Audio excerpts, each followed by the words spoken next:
Yes, we're recording now. Yes. Well, I should Okay. open it formally. Let's just put it that way. Okay. So I'm George Shepard, the chair of the Conservation Commission, and I call this meeting of the Conservation Commission to order. Members present remotely are, we have Nick Ogdebemi, Brian Murphy, George Shepard, Melissa Webster, Sylvia Willard, no Dan. Okay. We also have our conservation administrator, Megan Sullivan, and her support team, which is really good, Noelle Beland. For this meeting, the Conservation Commission is convening by telephone or Zoom web conference as I love the with parses as posted on the town website identifying how the public may join. Please note this meeting is being recorded. Accordingly, please be aware that other participants may be able to hear you, and anything that you broadcast may be captured in the recording. So all participants should keep their phones or microphones muted unless recognized by me. All right, Sylvia, we're open. Okay. And Dan has joined as well. Oh, good. I just wanted to say, first of all, thank you all for encouraging and supporting me to return to the membership of the Conservation Commission. It means a lot. And as you may know, I took 25 years off from being a member. I understand, yes. I would like to respond to Nick's amazing words of support for my qualifications at the last meeting. Your commission has had many remarkably qualified members over the past many years. Few of them are wetland scientists, civil engineers, attorneys, marine scientists, a U.S. geological survey geologist, landscape designer, IT specialist, botanists, environmental engineers, doctors, farmers, physicists, biology teachers, and professors. We even for a while had a property owner who joined because he or she learned so much as a result of having had a wetland enforcement violation. Sorry. Yeah. Carlisle's resource areas have benefited greatly from the amazing talent willing to volunteer for this great little town. And as for the open space and CRs in town, I wanted to make it very clear I wasn't responsible for it. It was my honor to support the hard work to acquire and preserve the lands that were done by volunteers of the CONSCOM Planning Board, Conservation Restriction Advisory Committee, the Trails Committee, the Select Board, various land trusts like CCF, who own land and interest in land here in town. And then there's the Carlisle voters. They magnanimously supported open spaces and the protections over the years, and their continuing trust and support in the future is critical. Just do it. Well done. Thank you for your kind words. The town appreciates it. And now we're going to appreciates all of you guys. Well, and you too. All right. Why don't we move to the agenda? 7 o'clock.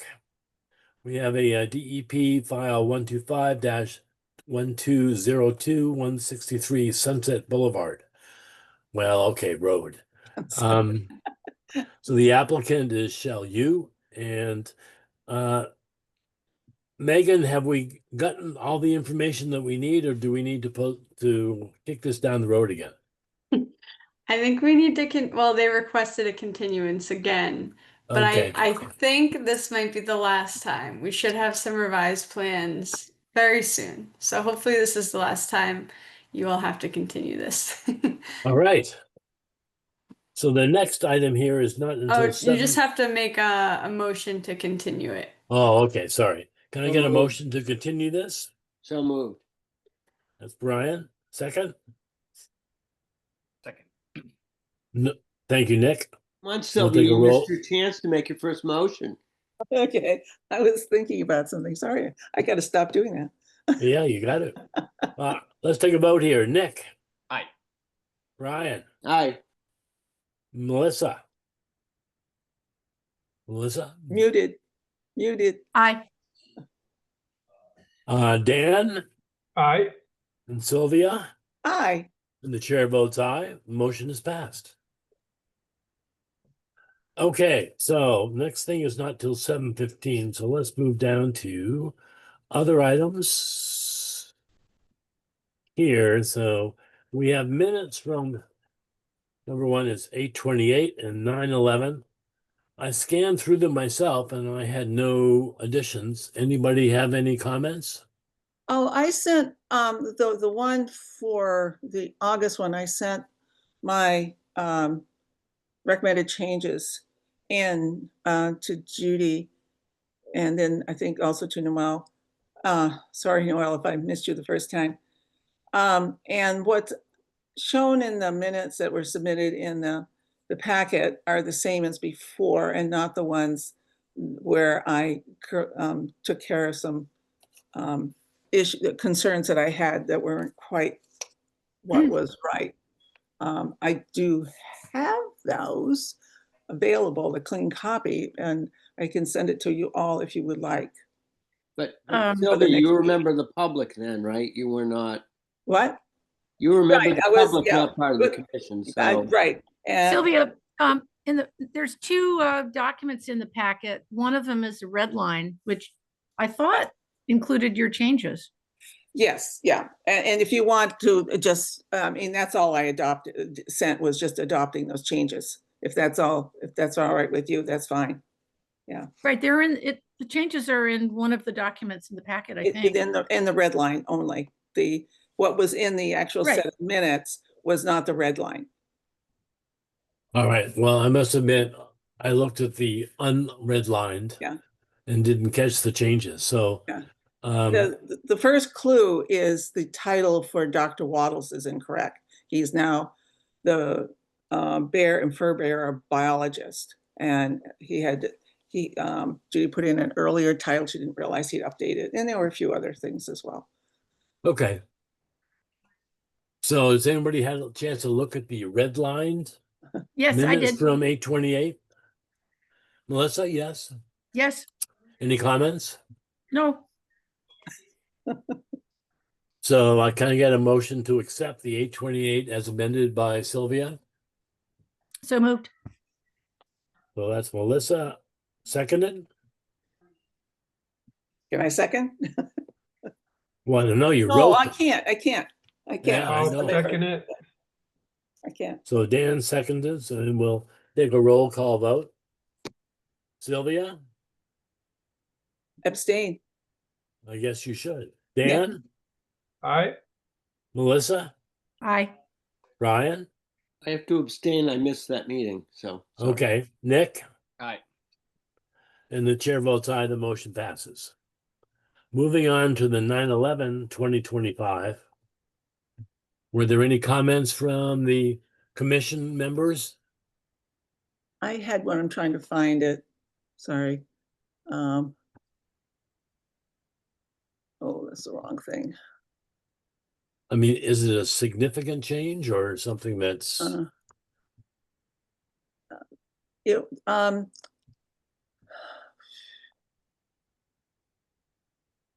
where are the minutes in this thing? Okay, so in the first part, it was talking about the cupola, and it says that the cupola was within the wetland resource area, and I thought it would be clearer to say the wetland resource area land subject to flooding, as opposed to, because otherwise it looks like it's right in the wetlands, and it's not. It's on solid ground, but it's in land. It's a resource area land subject to flooding. I thought it was on a piece of pavement. It no? is. It's on an old driveway, but it's still within land subject to flooding. Okay, Because the land subject to flooding went almost all the way up to where the barn was. wow, okay. All Back right. in 1930, they didn't have that. And then down as far as mowing the bog, it says Murphy said that Steve Tobin of the Trails Committee had mowed the trail along the crest of the dam number 1. Actually, it was Chris Spinney that mowed across the crest. It was Steve Tobin who mowed at the foot of the dam number 1. Okay, so did your comments make it into the No. documentation? Yeah, these are PDFs, and they're not Word files. I had to. Yeah, no, I understand. They're difficult to edit. I mean, I can forward them on to, because I've highlighted them so that I can find them. But I think we could just approve with her Yeah. changes okay, without having to wait for an edit, George. That sounds good to me too. I'm fine with that. I do have to ask again, Sylvia wasn't a member of the commission, so I think it's something different now for taking edits from, no offense, Sylvia, the public, Well, that's a good point. and changing our meeting minutes based on the perception of a member of the public. So I don't know. Yeah, kind of I object. hear you, Brian, but and we'd like to have these correct Yeah. so that doesn't foul us up later on when we have to go back to this documentation. So I would recommend that we accept the changes that Sylvia's put together. I got 2 more little ones. They're little. It's up to you. Under the discussion about the open space plan or EEA, it said in the last that Willard said that she had informed Sullivan that they needed to set up an open space and recreation plan in the fall. Just think we ought to add committee after the word plan. And the commission thanks Steve Tobin of the Trails Committee for his recent work in mowing the bog trails. Actually, it was Chris Spinney that mowed the bog trails. Right, as you mentioned. Yeah, All right. that's in a different spot. So it's Okay. just little clarifications, little things. Well, Noel, Melissa, Megan, do you have those recommendations, and can we incorporate them into the docs? Yeah, if you all agree to incorporate those, then I can, if you vote on it, then we can make the edits in the actual document after, as long as everyone agrees. Okay, well, we'll take a vote and make sure everyone agrees or the quorum agrees.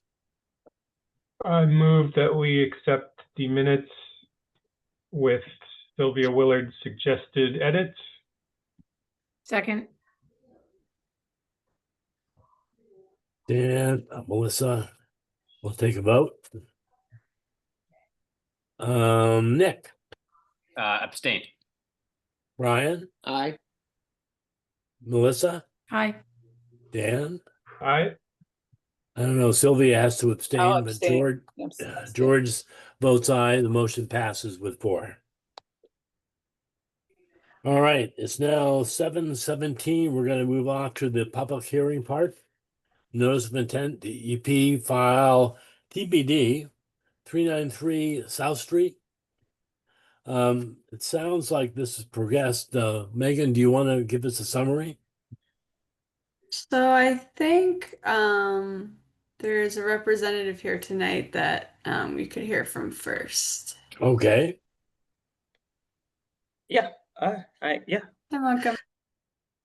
How you doing? My name is Montgomery Stemsky and McNary at 1000 Main Street, Acton. So I'm going to be representing the applicant today. So let me share my screen. Can everybody see my screen? Yes. Yes. So this is 393 South Street in Carlisle. They do, let me fix my appointment. It's very slow. Okay, so they do have wetlands here in the back, and I've highlighted them in blue, as you can see, and that offsets the 100-foot buffer zone onto the property. They do have an existing house here, and then an existing garage, And this is just basically a paved driveway that connects to the road. It goes all the way like that, but we only show this part of the section on our plan. We do have a catch basin here. Um, so basically for the proposed work, they're proposing an addition to connect from the existing house to the existing garage. And you can see it here marked in red. The only portion that's going to be within the 100-foot buffer zone is just this little section here. So Okay. this little section, let me try to shade it. Let me see. Mm, No, I think we can You see got it. it? Just yeah. Right. So it's only that little section, the rest, and of course, this part of the walkway here, the proposed walkway to connect to this stone existing walkway. So this part as well. So basically, that's the scope of work here. And then we're proposing just siltation barriers here and here just to protect the wetlands, just in case, anything, just in case anything would flow and go into the wetlands. We're just proposing this silt barriers here. So actually, Megan reached out to us yesterday, and she was saying there wasn't a DP file number yet. And I checked today. The last time I checked was around 4:45. There was not a number issued yet. I don't know if it was issued after that time. But basically, that's the scope of work. Oh, I forgot about this silt barrier as well here in the back. Um, yep. I'll take any questions from the commission. Is the driveway just that whole area sort of directly in front of the garage and extending over to where the house is? Yeah, so the driveway is basically this and extends to the existing garage here. And it's a pretty long driveway actually, but I've been on site here. So it's pretty long. It goes like that, and then there's a road somewhere here connects. And at the upper end of the sort of, yeah, like where your cursor is right now, is that driveway? What's going on there? Here it's still driveway, and there's a catch basin here. Actually, we're proposing a silt sack to capture any sediment that may flow from work. Oh, I mean, retaining it's wall. pretty flat over here, so I don't anticipate it flowing into the catch basin because it's kind of far from where it's at. But if just in case any sediment was to flow into this catch basin, we have a silt sack proposed to capture some of that sediment. And also there's a retaining wall here, and then it kind of drops off the grade. So yeah, I don't anticipate any stuff going over here, any disturbance over here, because the work is here. Yep. You may remember that this property was before you for a certificate of compliance, I think during the summer.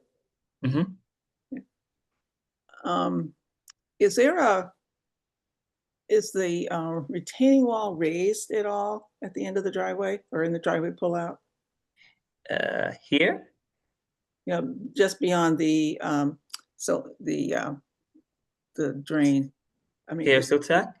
it says as this retaining wall. I just wondered if the top of it was flush with the driveway and It's flush with the driveway, and it's like it goes all around here, and it's flat with the driveway from here to here. I can And bring up then- a photo if you'd like, if that's helpful for everyone to see. Yeah, I think that would be helpful. Okay.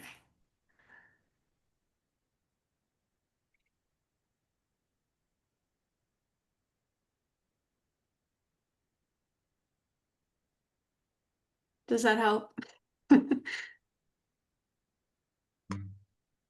okay, so it looks like there's a little bit of protection at the end of the driveway and pull out. Some stone. Not much, but some.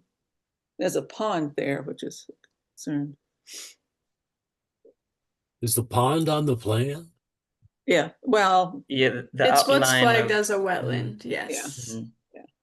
It's just it looks to be somewhat of a man-made pond. So the pictures are different than the site plan is, as always. And Yeah, it's, that it's pond's been there a long time. it is quite far from where the work is actually proposed. Yeah. Yeah, you can see, yeah, the addition will go in between there, and then the work is like to the left, further to the left. Oh, that the work is right here, and then the pond is further to the left. Will it be any foundation, Doug? Yet to confirm. I'm yet to confirm. Hmm. Hi, Sylvia. This is Anne Marie Ten. I'm the owner of the property. I can answer that question. Yes, it is proposed to be, my husband is with me, Yeah. a 4 foot foundation. Okay, okay. Hi, Anne Marie. Hi.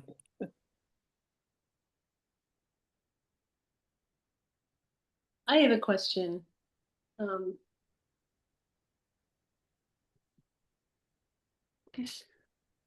Megan, is it okay if I ask my question now? Yeah, I was gonna see where George was. George, do you want to take public comment now, or do you want to ask the commissioners if they have Well, yeah, questions? let's work with the commissioners first, and then we'll open it up to the public. Okay. So there, commissioners, any questions or issues? Can we go back to the plan? I need to reshare. Okay.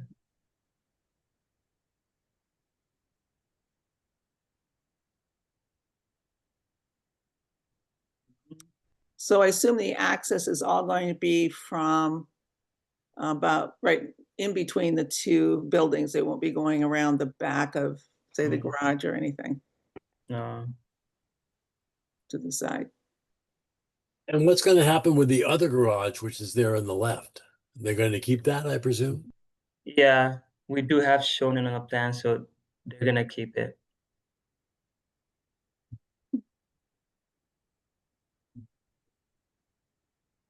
So which trees are we proposing to be removed? I see one near the red corner.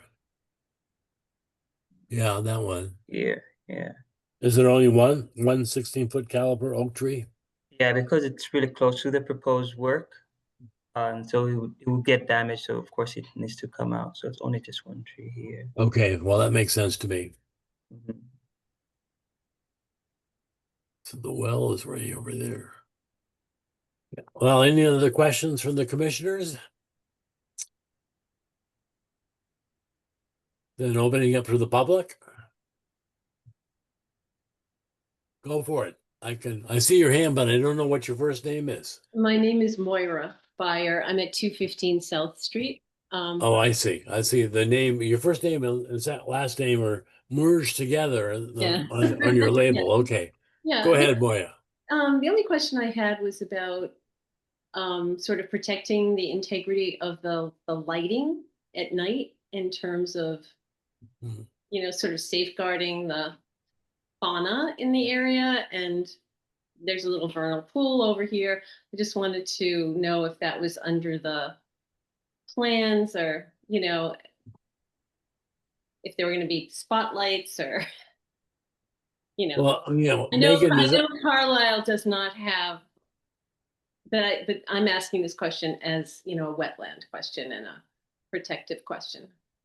well, that's my issue. Is this a wetlands question if we worry about the lighting? Yes. Well, some lighting, like my next door neighbor's lighting, lights up the entire wetland when it's on. And I think it's something that has a very big effect on wildlife. So I do think it's a wetland issue. But I don't know. It's just a question. I'm just wondering what the plan is. Well, I appreciate the question, and I must admit I don't understand. I don't know what the light is, or is it interfering with migrating birds and so on? Exactly. That's kind of my question, right? So in terms of the Wetlands Protection Act, providing wildlife habitat is an interest of the Wetlands Protection Act. So it matters to the extent that the lighting inhibits the wetland and jurisdictional area from providing that wildlife habitat, if that makes sense. So I think to a degree it's relevant, but it obviously depends, to what extent, because of course we have lighting kind of everywhere. But it is an interesting topic that I don't think like the state or Mass DEP has given much guidance on. So if it inhibits the wetland from providing wildlife habitat, it could be relevant. I tend to think that for a single family home like this, where there already is, some development, it probably wouldn't have that big of an impact. I don't know this area, as specifically or as detailed as other people might, but that tends to be my opinion. So Moira, you're It's worried not- about the current lighting system, right? It's already established in this the current plan before we go into the additions and so on. No, I was referring to the proposed development. And I think there are things that get installed that I couldn't even dream of, like 4 gigantic Fenway Park lights that I would have never anticipated. I don't think that looks like that's what's going to happen here, but I just think it's something I'm bringing up with the hope that there would be a sensitivity to that, for the reasons that Megan described. And Yeah. also as a neighbor. I think that's the way that it could make a difference beyond what's already there, is if you have like normal residential lighting and then there's some kind of big floodlight thing like that could make a material difference. I don't know that that's the case, obviously, but that could be of relevance. Otherwise, if it's just sort of, I would think if it's just sort of, normal lighting, at the risk of oversimplifying, I would be less worried about it. If I could barge in, there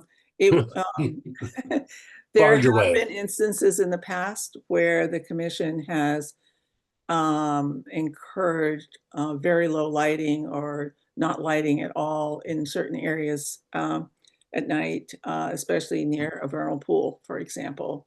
And I can think of one instance right now, but rather than say it out in a public meeting, I'll just say it has happened in the past. And in one particular case also, was a big one, they encouraged dark sky lighting, but that really doesn't have anything to do with the Wetlands Protection Act. So can I ask, in the future, should we be asking for, like we asked for a tree cutting plan? Should we, or are we able to ask for a lighting plan? Is that? Brian, that's something we can talk about for our new bylaw that we're That's what my working thought was. on. Yeah, I think we would need to be in our bylaw. Yeah. Good point, idea. Ken. Good idea. And there's a garage between the wetland and this new work, and the new work is at the outer buffer zone. So it's unlikely that any lights, even if they put new floodlights at every corner, it wouldn't be directed right at the wetland, and it's almost 100 feet away. So I don't think it's in our jurisdiction to regulate any new lighting, but it's a good question, and it's a good point that Brian brings up. So it's something we should consider for future projects, and as we work to get a new bylaw in place. Yeah, I had nothing specific about this project. It was just a generic question. Well, Dan, I like your idea of trying to merge it into the new bylaw as a consideration.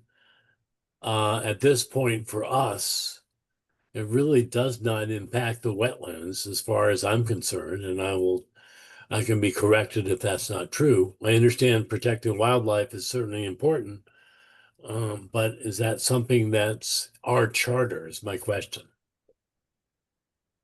Well, may I say something? I guess Sure. when 4 gigantic lights go up that are in the wetland zone or the buffer zone, there was no protection, and they do throw a tremendous amount of light. So that's past history, but it's not this issue. But I do think it's something. I think it's something I'm glad we're looking at it, and I do think that it's a good suggestion to consider that impact on the wetland. That's why I'm here tonight, just to bring that up as a consideration. No, we appreciate your input, and because it is an interesting question. Exactly how the Conservation Commission can address that, it's unclear to me. And I like the idea that Dan says, maybe we should include it into the new bylaw that hopefully we will get passed next spring. So any other people in the public like to comment? I had an email from someone from the public today who wasn't able to make it. And they just wanted me to ask about the stormwater and if this would have any effect, if this addition would have any effect on the stormwater, increased capacity at neighboring properties. I don't know if Montgomery wants to speak to that just to satisfy that comment. No, I wouldn't think so, because this is a big property, and the addition is not that big to impact to significantly like increase the amount of runoff going to neighboring properties. I've been on site. I don't think it's gonna impact the neighbors' stormwater. I don't think so. Yeah. Okay, thank you. That's what I relayed, but I just wanted to bring it up in the meeting since she had emailed me. So thank you for that. All right. So I guess the question is, so was the DEP file number? It has not been done, so it's not been issued. So we need a motion to continue this hearing on 393 South Street to the next meeting on October 23. And hopefully we'll have a DEP number by that time. Right, Megan? Hopefully, yes, I imagine so. Okay. So moved. So Dan moves, and who would like to second? I'll second. Sylvia. Thank you. And we'll take a vote. Let's see. Nick, Aye. Ryan, Aye. Melissa, Aye. Dan, I Sylvia, Aye. and the chair votes aye. The motion passes to delay. Okay, see you October 23rd. Thank you.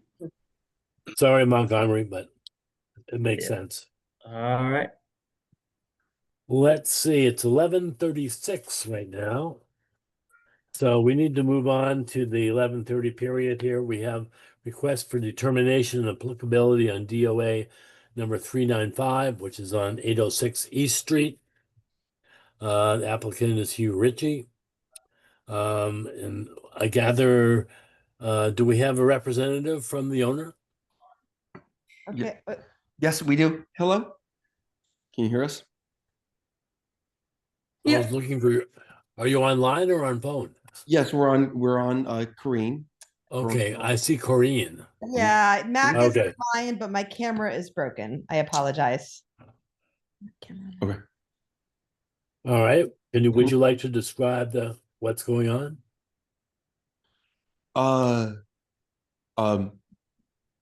Sure. I thought the application was clear. So we are looking to remove 8 trees.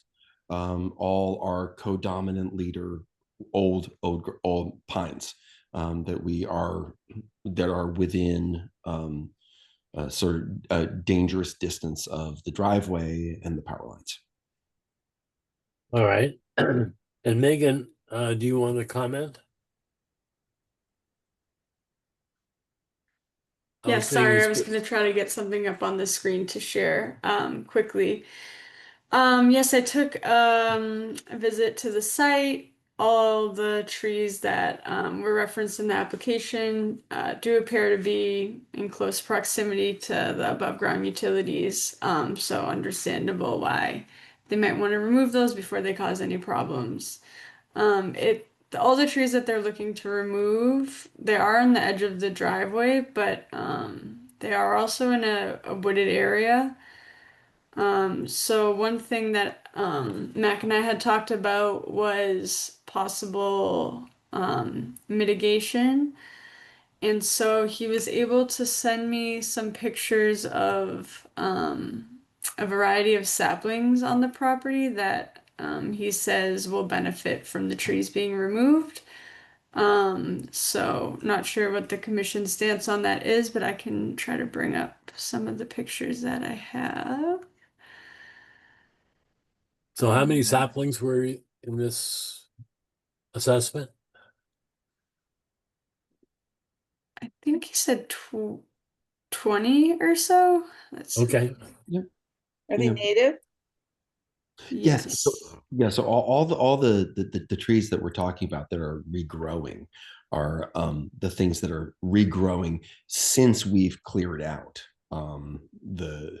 since the 2013 microburst, which changed the lighting ecosystem. So yeah, on this next one, these are all oaks, and I think there's a maple in there. These are all starting to grow. Here's an oak. There we go. That's a great one. That's a young oak that we've liberated from choke cherries and poison ivy. That's just to the north of where these pine trees are going to grow, and we have almost no oak trees on our property anymore. So that's going to be a great one to develop in 30 years to mark the driveway. Here's a shot of just a little bit to the north of that. There's 4 trees there that are clearly very young, but they have this. There's one here that's an elm that probably doesn't have a lot of life in it because it's an elm. But there's 3 there that we're going to try to these are all hardwoods. They're not the pines. And that's what we're kind of trying to promote here. Just more long-lasting trees. They're gonna last, and here's the shot. That's just that there's a number of pine trees in here that once these young hardwoods, and none of these choke cherries. They're all like maples and oaks and whatnot. Those will all have a lot more breathing space. Here's a beech tree that's on our property that's kind of struggling with nematodes. We're treating it right now, and the tree just to the left of it will give it a lot. Once that one's removed, which is you can see it's a co-dominant leader. Sure. That's gonna give it a lot of space and breathing room.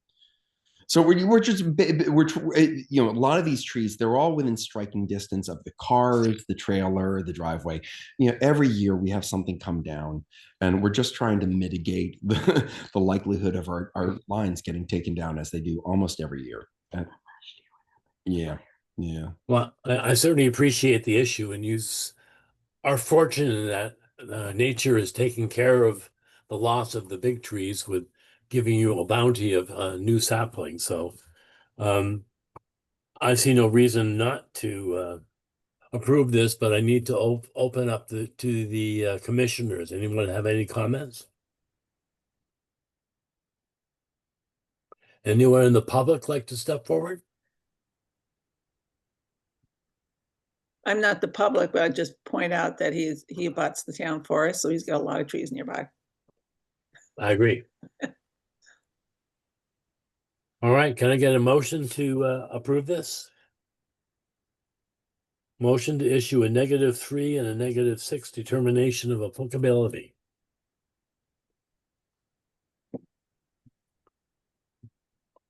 Hearing none. So moved. Sorry, I was on mute. Oh, second. That was Nick, right? Dan moved, Nick second. Yeah, okay, that's what I caught. We'll take a vote. So we'll look at Nick, Aye. Brian, Aye. Melissa, Aye. Sylvia, Hi. Dan, Aye. and the chair votes aye. The motion passes. Thank you, folks. Thank you. Appreciate it. All right, it is 7:43. So I guess we can jump to a quick issue in the back here. Bills, Carlisle mosquito, $80. So there isn't a motion associated with this. I presume what we're voting on here is allowing Megan to pay that bill. Is that correct? Yes. Correct. All right. And it is coming from the general fund. That's how we pay it. But that, oh, No? is it for dam number one? Oh, that's true. I guess, yeah, I mean, we have the legal ads. Yeah, might as well. I mean, it's that or to save the CPA money. as Yeah. best we can. So dam number one funds. Either that or the general fund. Either one. It's your choice. I have no idea.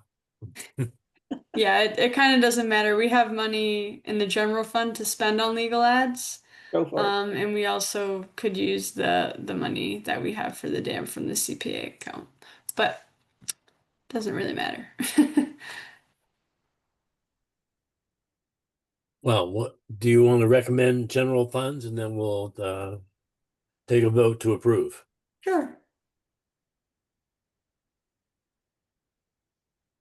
Anybody want to make a motion to spend general funds for $80 in the Carlisle mosquito advertising? So moved. Brian got it. Second. So Melissa seconded. Brian was first, huh? Is this a race or what's going on here? All right, we'll take a vote. Sylvia, Aye. Dan, Aye. Melissa, Aye. Brian, Aye. Nick, Aye. and the chair votes aye. The motion passes. Okay, let me just write that down, and then we're going to go back to the regular schedule. 746 for request for full certificate of compliance TEP file 125-1120. This is 84 West Street. It's held by Lexington Holdings. And do we have a representative from the owner or contractor here? Hearing none. Megan, what's your assessment? All right. I thought someone would be here, but I guess not. Okay. I took a visit to the site. Let me get some sort of plan or pictures. Let's see. Let's get the as-built on the screen. Yeah, I see it in the agenda. Yeah. Okay, we'll just wait for that to load. Okay. So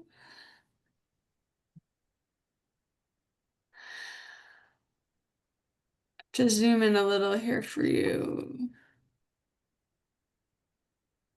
Yes, so this is the as-built. The jurisdictional buffer zone. Oh, it's just gonna let me do it. Okay. That's not what was supposed to happen. I see it. Yeah. But only the end of the driveway is actually within jurisdiction. I did go to the site and it looks like everything for the single family home has been completed. The end of the driveway was done. It was a bit unstabilized where the common driveway is, but there's a separate permit that needs to be closed for the common driveway. So kind of thought I would leave that up to you guys to decide if you were okay with leaving it like this. Let me get a picture. Or if So you wanted where them to is stabilize it where is the first. common driveway, Megan? On the plot. Oh, but never mind. Oops, sorry. I can bring it back up. I know you So can. the common driveway is right at the bottom here. Underneath the other graphics. Okay. All right. Yeah, so their driveway Conservation. comes like this, and then the common drive goes here, and then it connects to West Street over on the right side of the Okay. plan. Got it. Thank you. So I was just gonna show a picture. There wasn't any, site-specific conditions when I was reviewing this. Just kind of the general boilerplate or supplemental conditions. So this is kind of the end of the driveway. Is that looking Computer. at the common driveway? Exactly, yep. At the bottom, yeah, okay. Yeah, common driveway's at the bottom, and then this is the bottom. So again, it's not stabilized here, of course. But I wanted to leave it up to you all to decide how much leeway you wanted to give, since they still have to come back and close out the permit for the actual full common driveway, not just this single family home driveway. So that's what I have to say about that. So Sylvia, what has the commission done in this kind of case where there's additional permissions required that we'll address later on? Well, I mean, this is just for the house, but not even the house, just for the end of the driveway, and it looks like probably part of the stormwater management, maybe? It looks like it, yeah. It would be nice to go back and look at the plan again. I'm pretty sure I know which site this is. Yeah, there's stormwater. On the left side, there's an infiltration basin on the left side of the driveway. But is any of it in the buffer zone or on? Just barely. Just barely. Not really. So the property line is at this dotted line?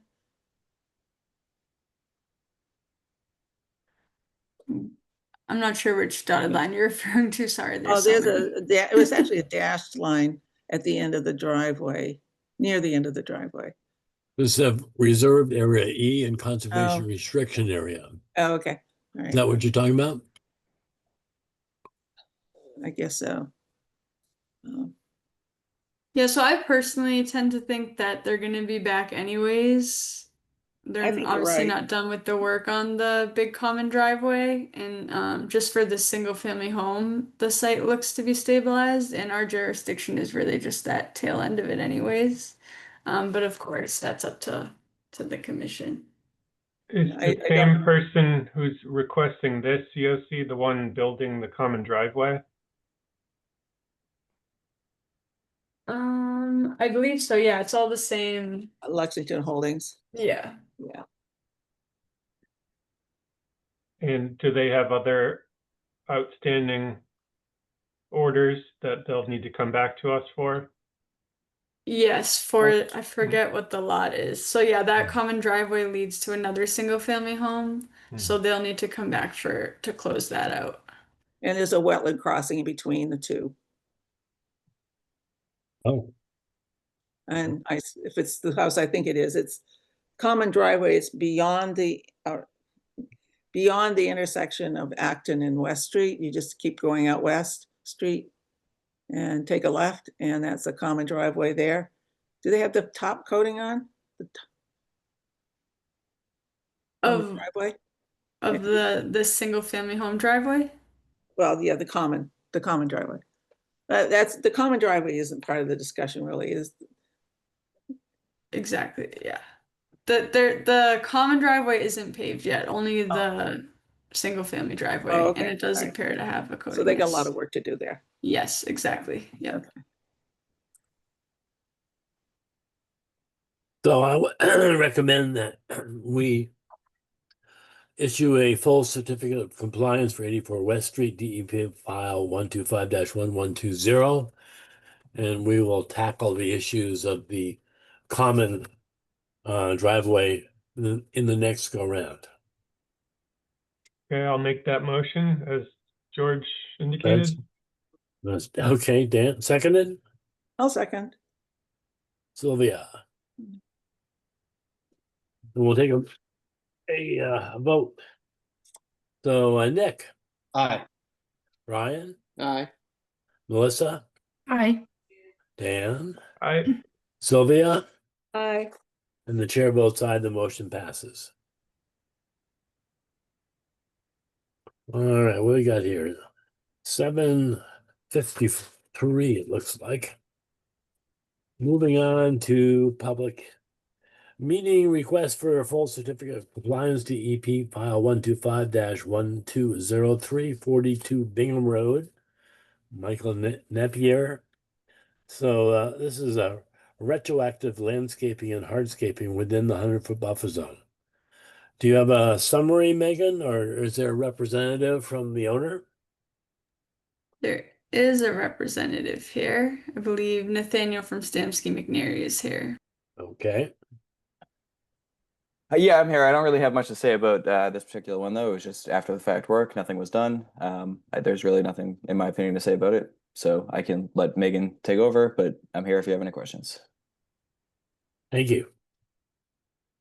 Yeah, for this item, it's pretty straightforward. When we got the notice of intent, the work was already completed because it was retroactive. So, not like nothing's changed since then to now. So, a COC seems pretty straightforward.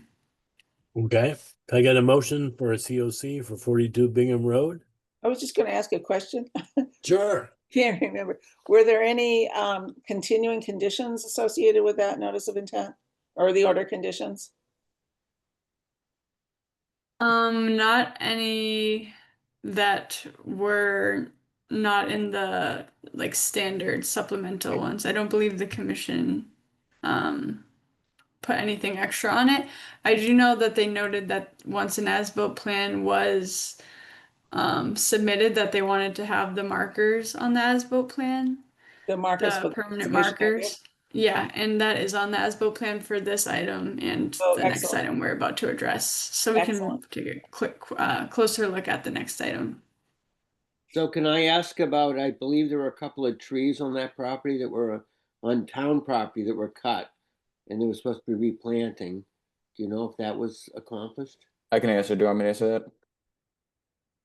I don't take my word for it, but yep, there was one tree that was taken down. We planted 8 all in a row on the conservation land near where the leach field is.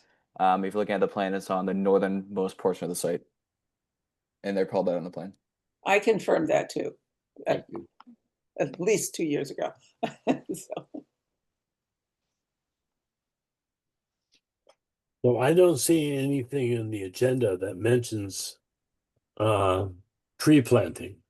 So I don't think that's part of what we're addressing here, right? no, it isn't. It isn't. Okay. Yeah. So can any other comments from the commission? Anybody in the public like to make a comment? Then can I get a motion to issue a full certificate of compliance for 42 Bingham Road, DEP 125-1203? So moved. Nobody's okay, Nick, thank you. Seconded? Very Aye. reluctant commissioners. Come on. Aye. Sylvia, okay. Thank Oh, you. wait, I can't. I wasn't here for the well, it's a All right. certificate. Okay, I can do that. You can do it. Okay. Yeah, I can do that. So we'll take a roll call vote. Nick, Aye. Ryan, I muted. What, Ryan? sorry, Is he still? Well, that's 3 votes now. You only get 1. Sylvia, Aye. Dan, I Melissa, Aye. the chair votes aye. The motion passes. Okay. What we got here? 757. Moving to the next page of the agenda here. We have a request for partial certificate of compliance for DEP 125-1154. Same address, 42 Bingham Road. So this is a construction of a driveway with an open bottom box culvert to cross an intermittent stream. Do we have some representative from the owner to present this? I'm still here if you want me to talk about it. I'll just keep it brief just for now. If you have more, let me know. But we are specifically requesting a partial COC. I was very clear in the letter that was submitted with this request. Our response to every single comment that was made as to the reasons why we could not get a certificate of compliance a while back when we applied for one. We're specifically requesting a partial because the planting period has not elapsed. we would very much appreciate a partial as opposed to waiting for a full one, because we would like some documentation that the work is all done, so there can be assurances to the new owners, the new family that lives in the house, that they won't need to do anything else. They can just take care of the plants and wait for the planting period, which is why we're requesting a partial at this time while we wait for the planting period to elapse. If there's any specific questions, I'm here to answer them, though. Thank you. Let me jump right to Megan, and then we'll see if there's a public comment. I don't have any comments on this. To be honest, I haven't quite had the time to dive into the files, so I'm sure all the commissioners who are here for all the permitting on this property are probably more well advised than I can be right now. So let's open it up to the commissioners. Anyone would like to have a comment, please? Well, it's Sylvia. Yep. I would we like to figured. go out. I would certainly like to go out and take a look before this. Any other commissioners have a comment? I would like Megan to have a little bit more time if needed to digest the information. But yes, a site walk is good idea. And question maybe those of you who've been on the commission and Sylvia in the last couple of years, I don't recall how often the commission has granted partial certificates. Never in 25 years. Okay, thank you. So this is a site that our staff and our volunteer time has spent quite a bit of unnecessary visits, I think. So I'm, I guess, kind of reluctant to just assume the work's going to get done. What if the plants don't survive? Then what happens? Who's responsible? Then there's no full certificate issued until they survive, right? Is that not? There would still be an outstanding partial COC needed to close it out, but the new owner would be on the hook for that, presumably. I mean, I suppose so. I mean, I don't know how they would work it out, but I know, even if it's not precedent, we would like some kind of written documentation that everything except for the planting period has been sufficiently done. It's necessary for the previous builder to have something of that nature, whether it's partial or some written documentation, to give assurance to the new owner that they're off the hook. They just got to take care of the plants, and then there would be, that's all they have to do. Everything else was done sufficiently. We were hoping that it could be issued tonight. I know we submitted this quite a few weeks ago, and this is the second time submitting it, so I'm a little surprised to hear that people still need to visit the site and take more time. But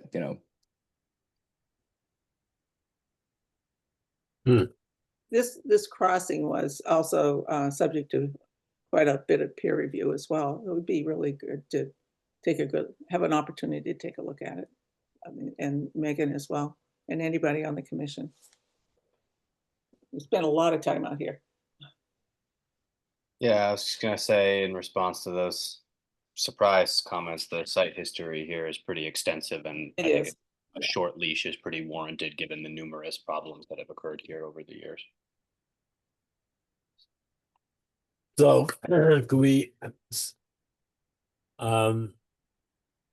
schedule a site visit for members like myself who are not that familiar with this property, and Megan to check it out and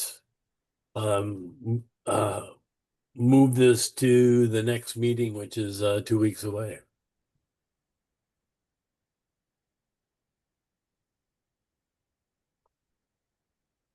Nathaniel, I'm sorry to delay it a little bit, but obviously there are still some questions here. yeah, I understand. I just looking for a motion. Yeah. I'm looking for a motion. So moved. Second.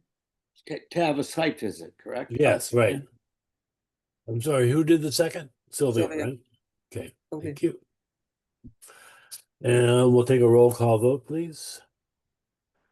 Nick, Aye. Brian, Aye. Melissa, Aye. Sylvia, Aye. Dan, Aye. and the chair votes aye. Motion to delay until the next meeting. All right. Moving on, we have a request for full certificate of compliance, 211 Bellows Hill Road, DEP 125-1099. So this is Joanna Faith Haas, and nominee trust care of Anna and Peter Kolchinsky. This is ecological restoration of approximately 18,000 square feet, 100-foot buffer of a bordered vegetated wetlands. So, do we have a representative from the owner? Yes. My name is Leah Stuckey. I'm with Oxbow Associates, representing the owner. So this was, like you said, ecological restoration notice of intent. It was originally filed in 2021, and the proposed work included invasive species management and native plantings within the 18,000 square foot buffer zone and 8,000 square feet of BVW. The work was completed in 2021, and the only outstanding requirement for the certificate of compliance for that to be issued was the 2-year monitoring period to ensure that the plantings survived. I recently visited the site in the end of July, and all of the species planted within the restoration area are in good health, and there are no invasive species within that area. The work was originally conducted by A Blade of Grass, and they have continued biweekly inspections of the property within the growing season and monthly inspections of the property outside of the growing season to ensure that the plantings remain healthy and that there's no other invasive species within the property. So we are requesting a full certificate of compliance, but I can answer any other questions you may have about this too. So, Megan, did you get a chance to visit the site? I did. I did go out there. It honestly looked great. There didn't look to be any invasive species, so it seems like they're doing a good job managing. And the pictures, obviously, the Looks restoration great. I area looks agree. great in there. It looks a little different now that it's fall, but everything still seems to be healthy. Any other members of the commission like to comment?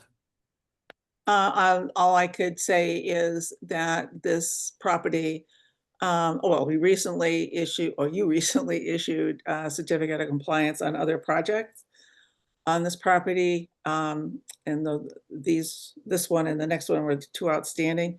It has a conservation restriction on it that's granted to the town of Carlisle.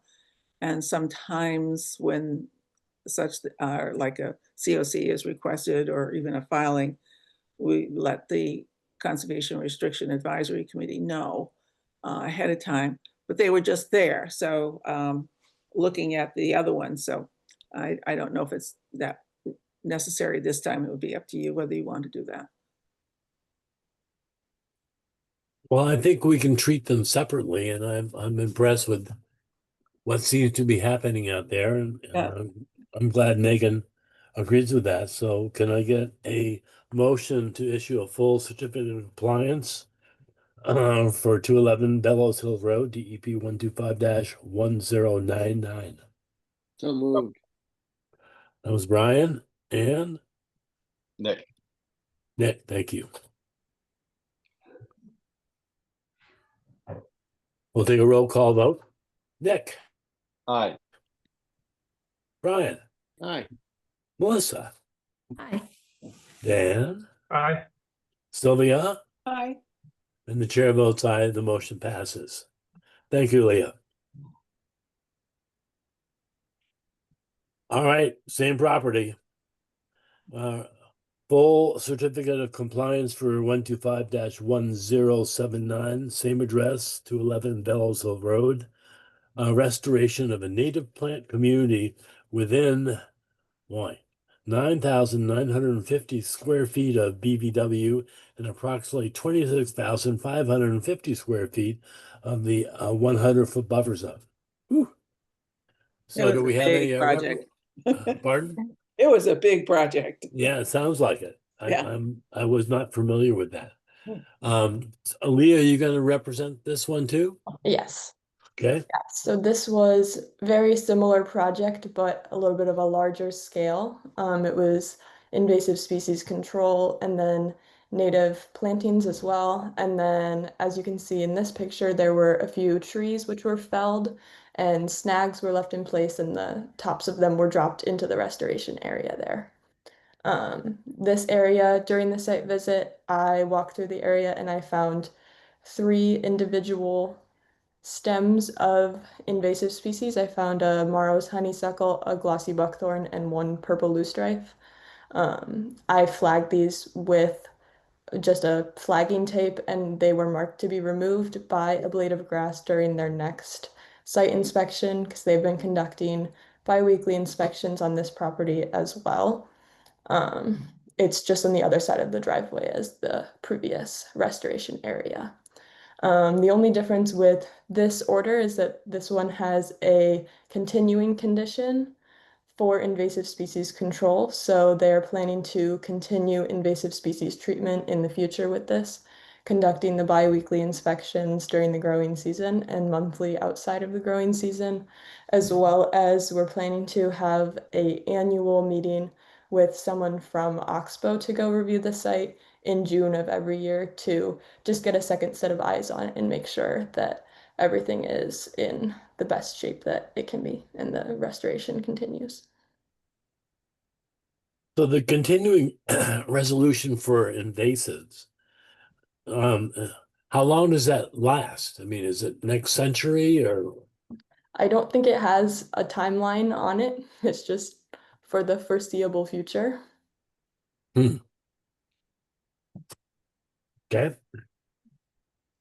Megan, would you like to add a comment or two?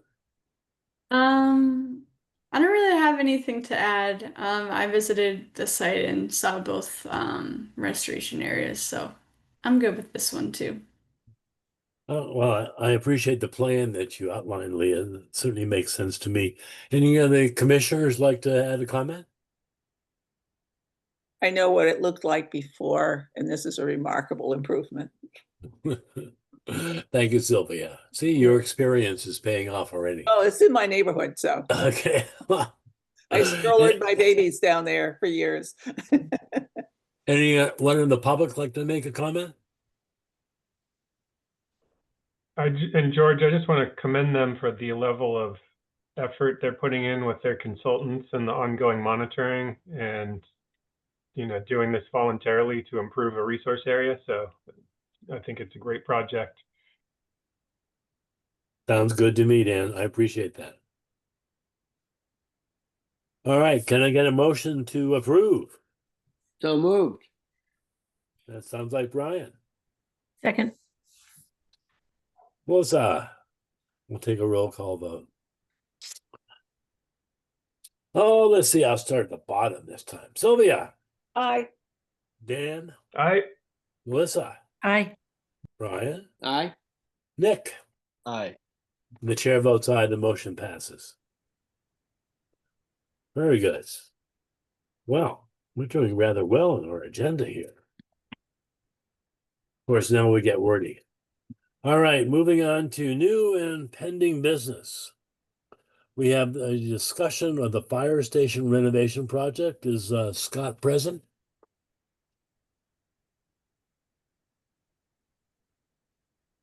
Well, Melissa, wasn't Scott going to give us an update? Yep, I I'm see here. him right there. Yep. Oh, there he Hello. is. Okay. Hey, Scott. Hi, how you doing tonight? Good evening. Good. Megan, can you put up the PowerPoint or do you want me to drive? Got it. Okay, Yeah, just let me know. sure. Whoa. Okay, sorry. That was too fast. All right, here I'll we just go. give you the cue.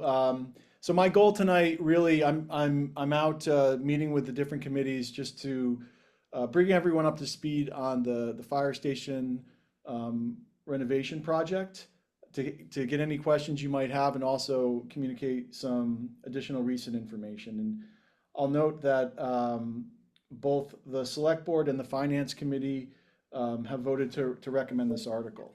But let's start with, just to provide some background. And Megan, in terms of time, I'm planning maybe 15 minutes, if that works. All right. Okay.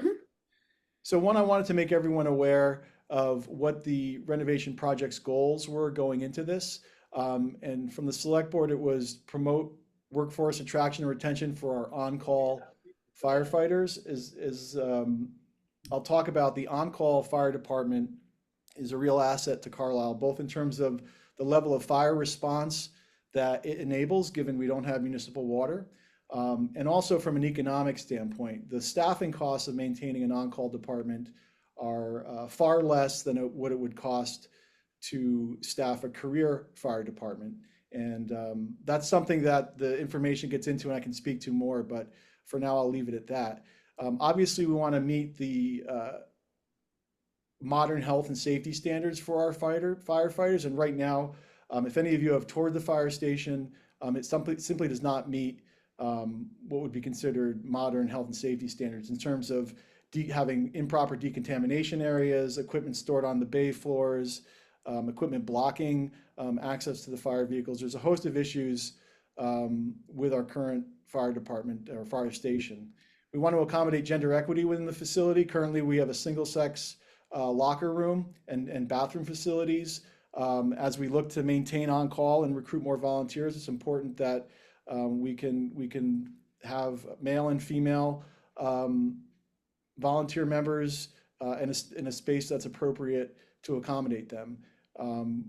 When we're looking at the fire station, we had a goal to maximize the existing space and only add cost-effective space with a focus on cost-effective building materials. And finally, we want to ensure that we maintain a high level of sustainability in the project. Next slide. So just a very brief history for those of you who may not be familiar. Our current station was built in 1985. It's a single-story, 4-bay garage. At the time, they envisioned building a second story on top of it, but given building codes and later analysis, they found that wasn't possible. In 2017, the genesis of this project and a lot of the projects that are going on in town right now came out of the TBA facilities condition study, which I'm sure a lot of you remember. At the time, they reviewed the fire department and the fire station. They echoed a lot of the things that are coming up in this project in the conceptual design: insufficient space for fire apparatus, equipment storage, undersized locker rooms, kind of a minimal break room and kitchen area, unacceptable or meeting and training rooms that don't meet the needs of our force. And at the time, they identified a significant amount of capital projects just to fix some of the things with the existing building. Next slide. There was a public safety facilities task force that was formed in 2021. They did a lot of work looking at different options of combining the fire station with the police department, building a new fire station on the existing site, building on a new site. They looked at a lot of options, and ultimately the decision was made that renovating the existing fire station would be the best course of action. And at the time, they looked at some initial project costs based on a gross square feet, which far exceeds what we're looking at or what we need. But at the time, even then, they were looking at like $28 million for that. And again, the decision was made to break the project out. We now have the police station renovation going on. That was the first project that was ready to go, and the fire station is the next. Then there was a designer selection committee. So some time and work passed, and ultimately the RFQ was found to be insufficient. There was some lack of budget or programming guidelines, and there was some issue with recommending 20,000 square feet in a $20 million building, but that work didn't move forward. And next slide, the select board got involved last year, and that's where my involvement began.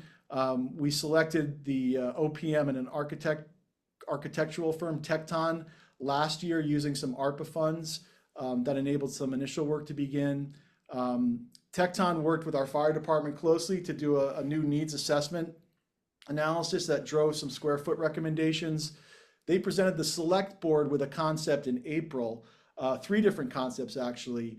And at the time, we didn't have sufficient confidence in our requirements or the budget estimates to bring something to last town meeting. But what we did ask for was some additional funds to continue design work and do some initial site investigation work. And I'll talk a little bit about that shortly. But since that time, the work going on this summer has been to refine the conceptual designs. I chaired a fire apparatus committee to look at our apparatus requirements and how that translated into required base space for the fire station. And again, additional concept reviews and concept refinements that resulted in a conceptual design that both the select board and the fire department supported in early September. Once that was done, we embarked on a cost estimate exercise that was presented on Tuesday that informs what the entire project is expected to cost, but more importantly, or equally importantly, defines what we're asking for at town meeting, which is the funding needed for the next step of this project, which is the actual schematic design, construction documents, and all the related work needed to bid the project out and ultimately define the total project budget. And so at this town meeting, that's what we're asking for. And our goal is at annual town meeting, or if necessarily, maybe an additional special town meeting, a warrant article to fund the entire project. Next slide. So I won't spend too much time on this. This is not final. This is just an initial conceptual rendering that shows what the new station might look like.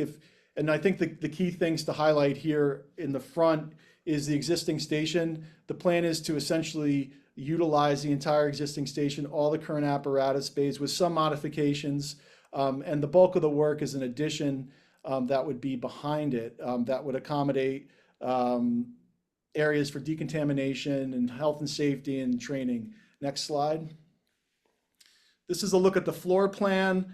I won't spend too much time on this because I want to get to the site plan, but essentially on this level, you have the apparatus bays. Adjacent to the apparatus bays are separate areas properly staged for decontamination of gear, storage of fire equipment, and transition zones to the clean areas of the fire station. So ensuring that we have the proper quarantine of contaminants and the proper transition zones so that we can ensure that the living and working spaces of the fire station are safe. We currently don't have any of this. Decontamination is next to the ambulance in the bay floor. Turnout gear, the gear that the firefighters wear is between the fire trucks, and our compressors and self-breathing equipment is under the stairs next to so everything's in one bay, and we've installed some exhaust mitigation, but what we have now is not safe from a decontamination standpoint, and it's certainly not safe from a logistics standpoint where you have firefighters putting on gear next to engines that may be pulling out at the same time. So there's a lot of issues there that this would rectify. Next slide. On the second floor, there'd be a training area that would be larger than what we have now that could accommodate the force and also accommodate public training classes and public meeting areas. Maybe not a public area like we use the Clark room, but certainly for from training sessions or health and safety sessions sponsored by the Board of Health or relevant to the fire department, we could have there, along with some bunk areas that are also offices. The goal here would be to provide a space where volunteers who are on call can come and work, do remote work, make them more available to our force, and increase our on-call times. There's also a fitness area that's standard in modern departments based on studies that after you come back from an incident, having a place to exercise and come down from an adrenaline high is important. It's also a social gathering area that encourages firefighters to come to the station. And with an on-call department, it's important that as we have to recruit farther and farther out, it becomes harder to find on-call volunteers. Having a space where they can come and do their work or work out and they don't have to leave and go to what, Westford or Chelmsford to do that, increases our on-call availability. Next slide. This is where I think it gets more into the realm of CONSCOM, and certainly everything I'm talking about tonight is conceptual. This is not my expertise, but everything that would need to be done from an approval or process standpoint that relates to the Conservation Commission would all be done in the next phase. But what Tecton has been looking at in their conceptual designs is finding a footprint that works with the bordering wetlands, that fits within the current paved area of the space.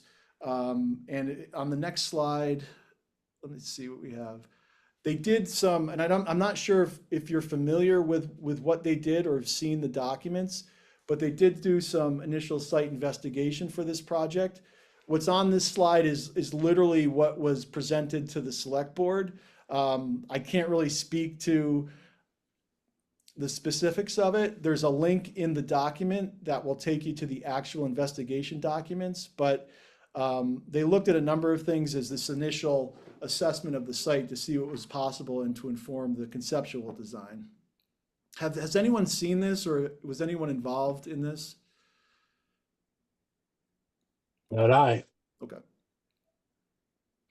And I don't, again, this is all conceptual stage. In the next stage, and part of what I'm doing in terms of meeting with CONSCOM, I'll be meeting with the Board of Health on the 22nd, is ensuring that if this project is approved and moved forward, that obviously there's transparency and complete awareness on both sides of the timeline and key milestones and key considerations that need to be cleared as we look to actually design this thing and get the construction documents.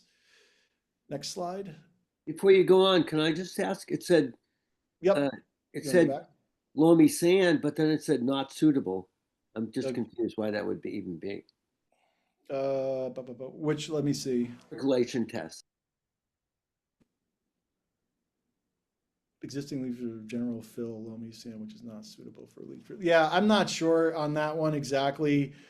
I think one of the questions, and when we get to the cost estimate, I think there's $2.5 million of what the cost estimate is in site work. One of the things that is a key consideration is with the addition, we're not increasing the force, but with the addition, what septic work will be needed on this site, that's a bit of an unknown. So I don't know how that all fits together, but I know some major cost expenses that they're looking at. One is the cistern and the water supply, and two is the septic. So again, it's not, I didn't really dig into that too much, other than Tecton not being too concerned with what the initial investigation found. Not to say that there's not issues that obviously need further analysis. The project funding request of their cost estimate all in for everything, including all the contingencies. And again, this is an estimate, this isn't a bid. That's the next phase, was the 16.75 million. That bakes down to a phase 2 projected cost that we're bringing to town meeting of $1.4 million. This is the article as it will be printed. And again, it's for the design funding and construction documents. And I'm assuming most of the required conservation analysis and work and permitting would happen in this next phase.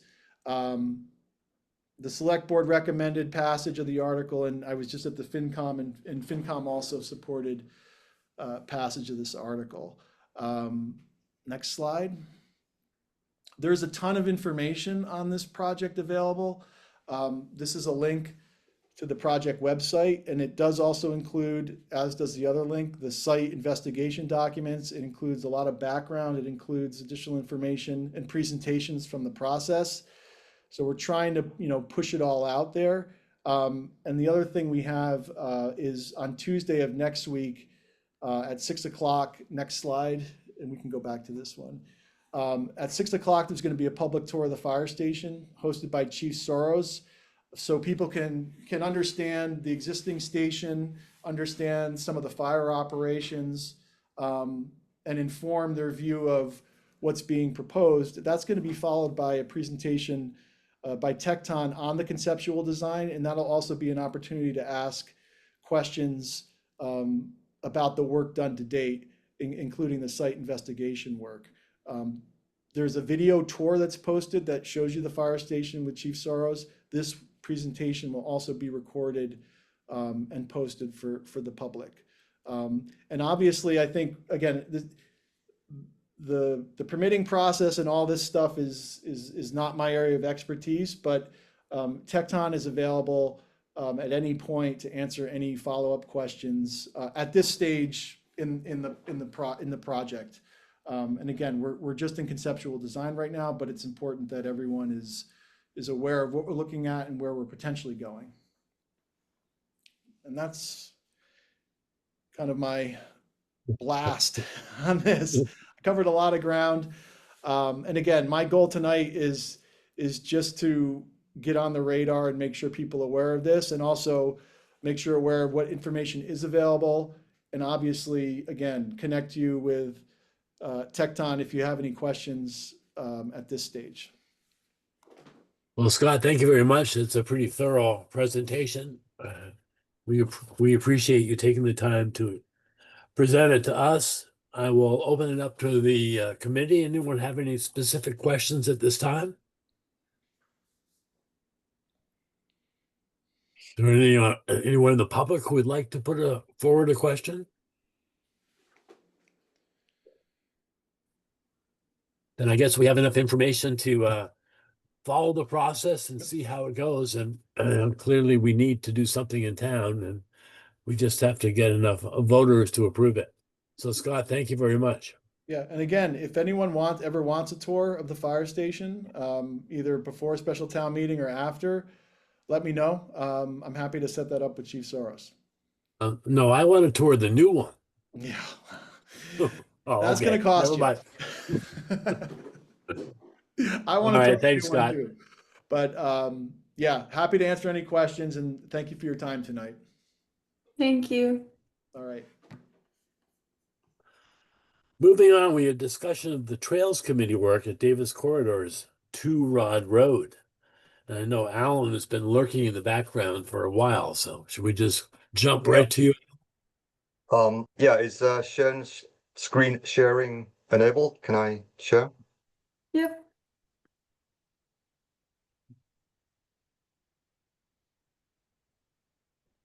Okay, everybody got that? We do. Great.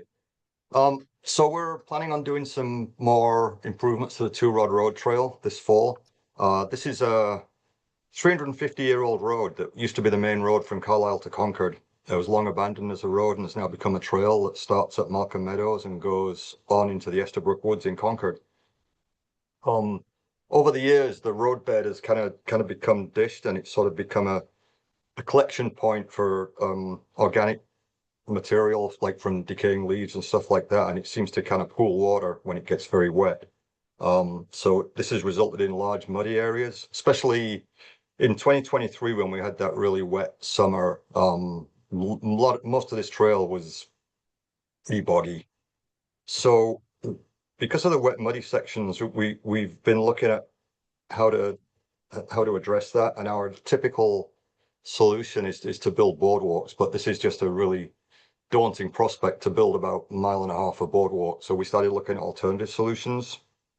We consulted with the trail building crew from the Appalachian Mountain Club, and they recommended what's known as a turnpike technique, which I'll go into in a moment, but it's essentially trail hardening with gravel. So you remove all the soft stuff and replace it with gravel, which is fine as long as you're not in jurisdictional wetlands, which for most of this we're not, but there are a few areas where we are, which I'll also get to in a moment. So we decided to try this technique out last year, and we did a 60-foot long section to see how it works. We've been pretty happy with the results, and our feeling is that it's a better end product than a boardwalk. So it should certainly last longer. It's cheaper by a factor of about 10 over a boardwalk, but more labor intensive by a factor of 2 or 3. The 60-foot section we did last fall I think we had about 300 volunteer hours over 3.5 days to do a 60-foot long section. So it's a lot of work, but I think it gives a better product and it should last a lot longer. So this spring, we drew up this kind of master plan that you see in front of you. That's how to address the rest of Two Rod Road, using turnpike techniques for the most part, but a couple of spots where we won't be able to. And then some areas where it's more simple than that and just simple gravel fill of low spots. So the area in question that we're particularly interested here is this section A, which is just about 1/10 of a mile down the trail from the trailhead. We've already done a little section of turnpike up in here, just after the high water trail junction. So section A is the one we're going to do next. In the photo on the right, you can see part of the completed turnpike that we did last year. And beyond, you can see the wet area that we're going to be addressing this year. So when I talk about turnpike technique, what do I mean?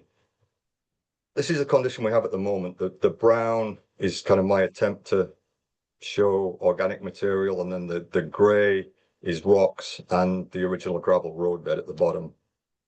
We found typically it's like 2 or 3 inches of organic material on top of the gravel. Some areas less, some areas a little more. But the plan is to, first of all, excavate the organic material down to what we call mineral soil, or the gravel road base. And then also dig a little trench on each side of the trail. And that trench is then used we take the rocks that are kind of scattered around outside the trail, put them along the edge to kind of form a retaining wall to hold the gravel in place. And then we fill the middle part with gravel, and we do that we start out with a base of coarse gravel, the 1.5 inch rock. And then at the top, we use what they call a dense grade, which is everything from like 1-inch size gravel down to really fine sand, and that kind of gets compacted pretty well, which gives you the surface that we showed on that photo a minute ago. The material that we take out, a lot of that is used for filling the holes from the rocks that we dig out to use for the lining walls on the sides. The rest of it is just topsoil that we distribute around on the outside. So we're building a trail about 5 feet wide. The original road, Two Rod Road, was 33 feet. A rod being 16.5 feet, which is a quarter of a chain, using old ancient English measurements. So this location A is where we're planning on doing the turnpike this year. Just quickly run through the rest of the Davis corridor all the way through to the town line. That'll come in the future. Oh, sorry, one other thing on this. When we did the section last year, we dug a couple of little drainage trenches along the side of the trail, and then one across it to try get the water off the trail from one side, and then let it go to the other without kind of bogging the trail down.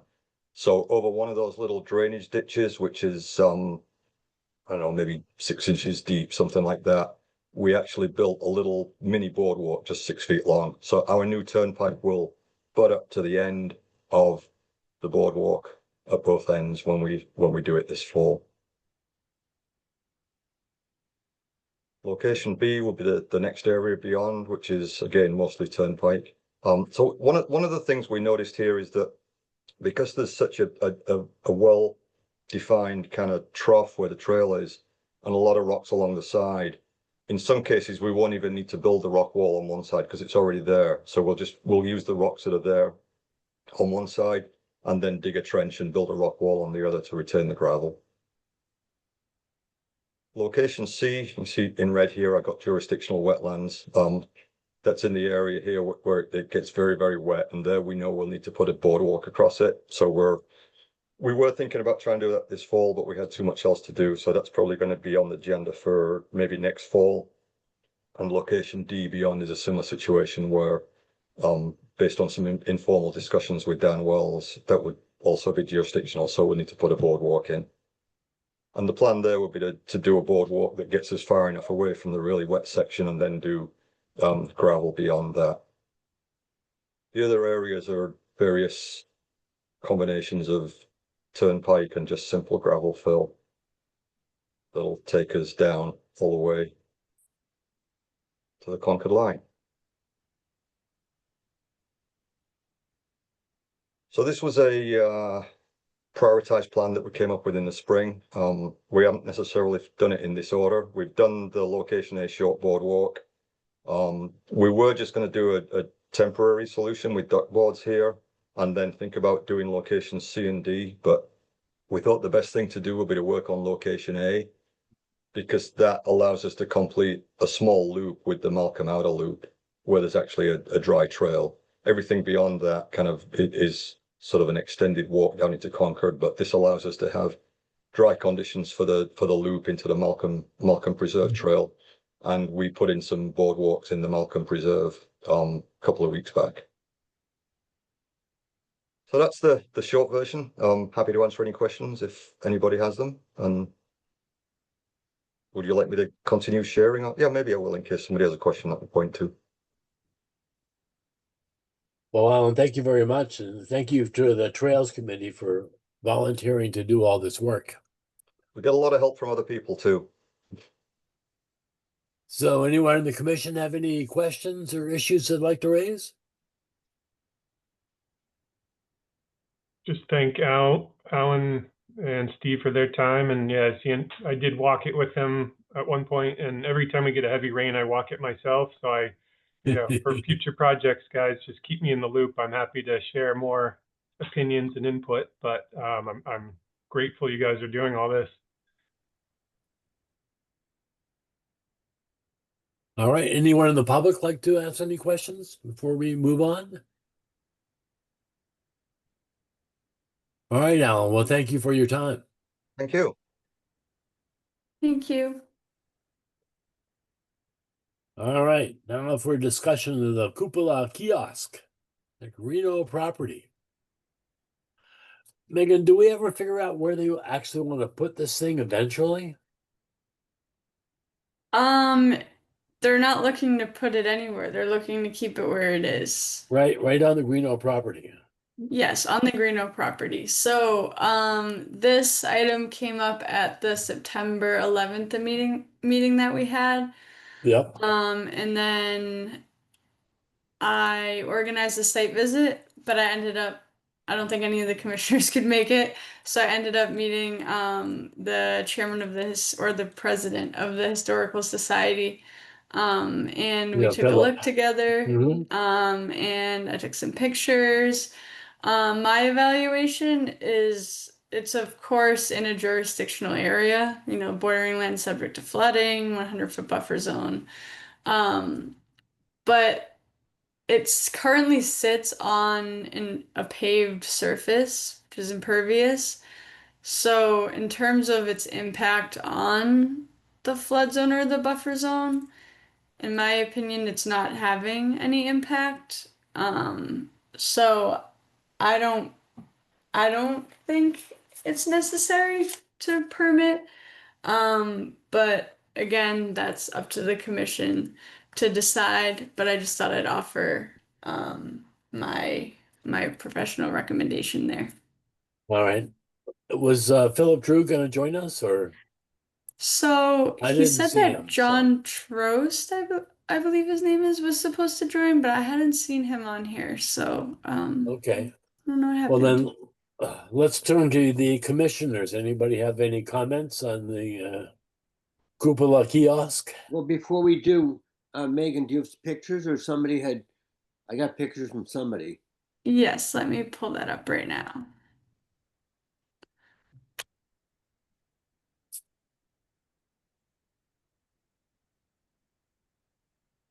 Okay.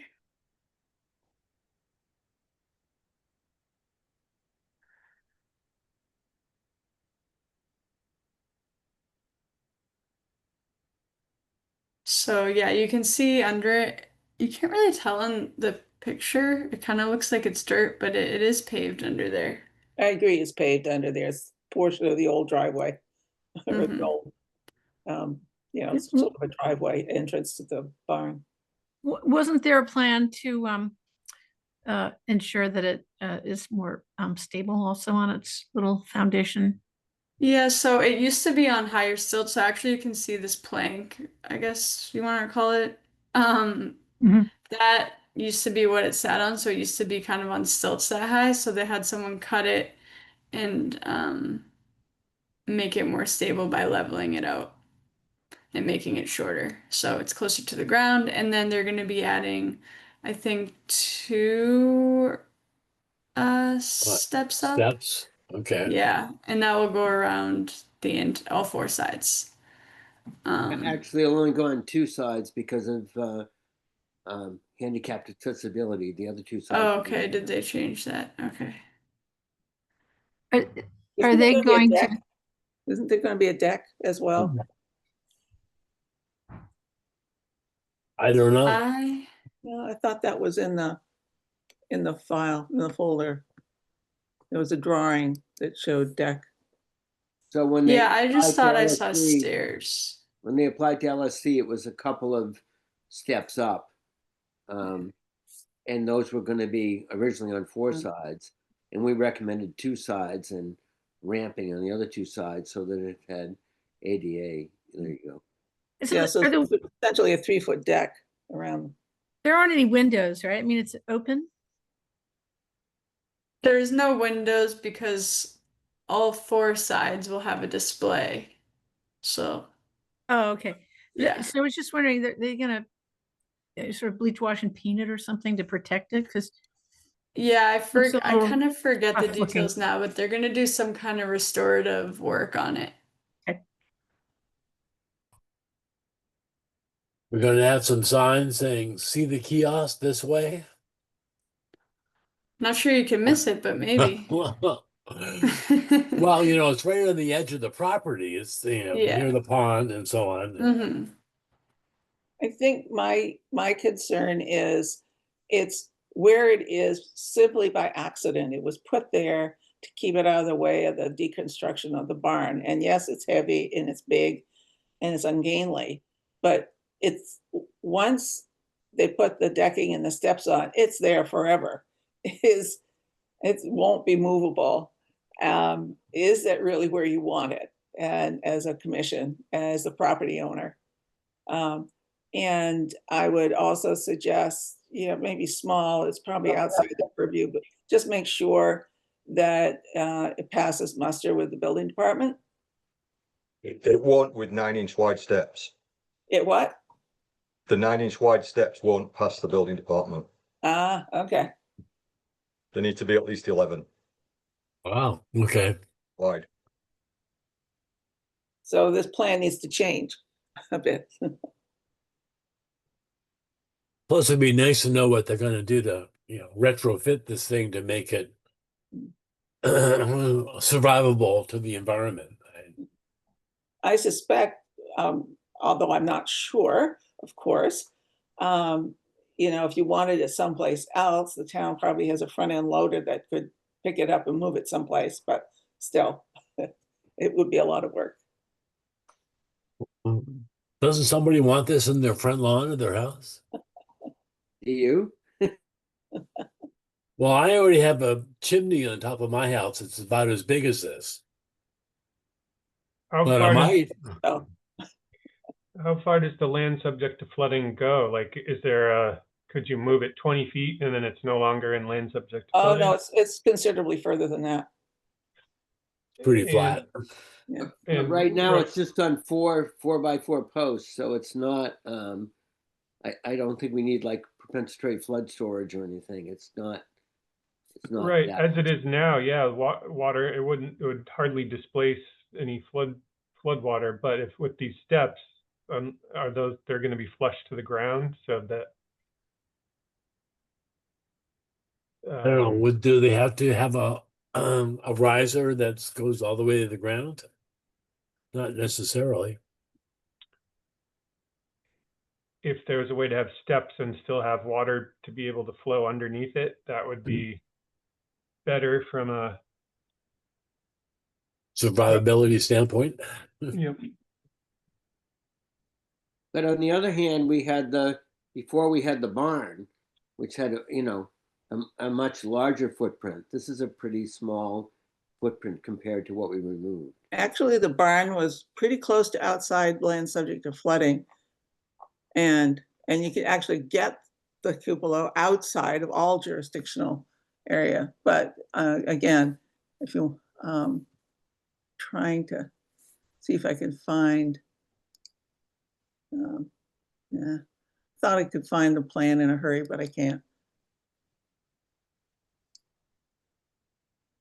So I guess the issue here is, does the cupola come under our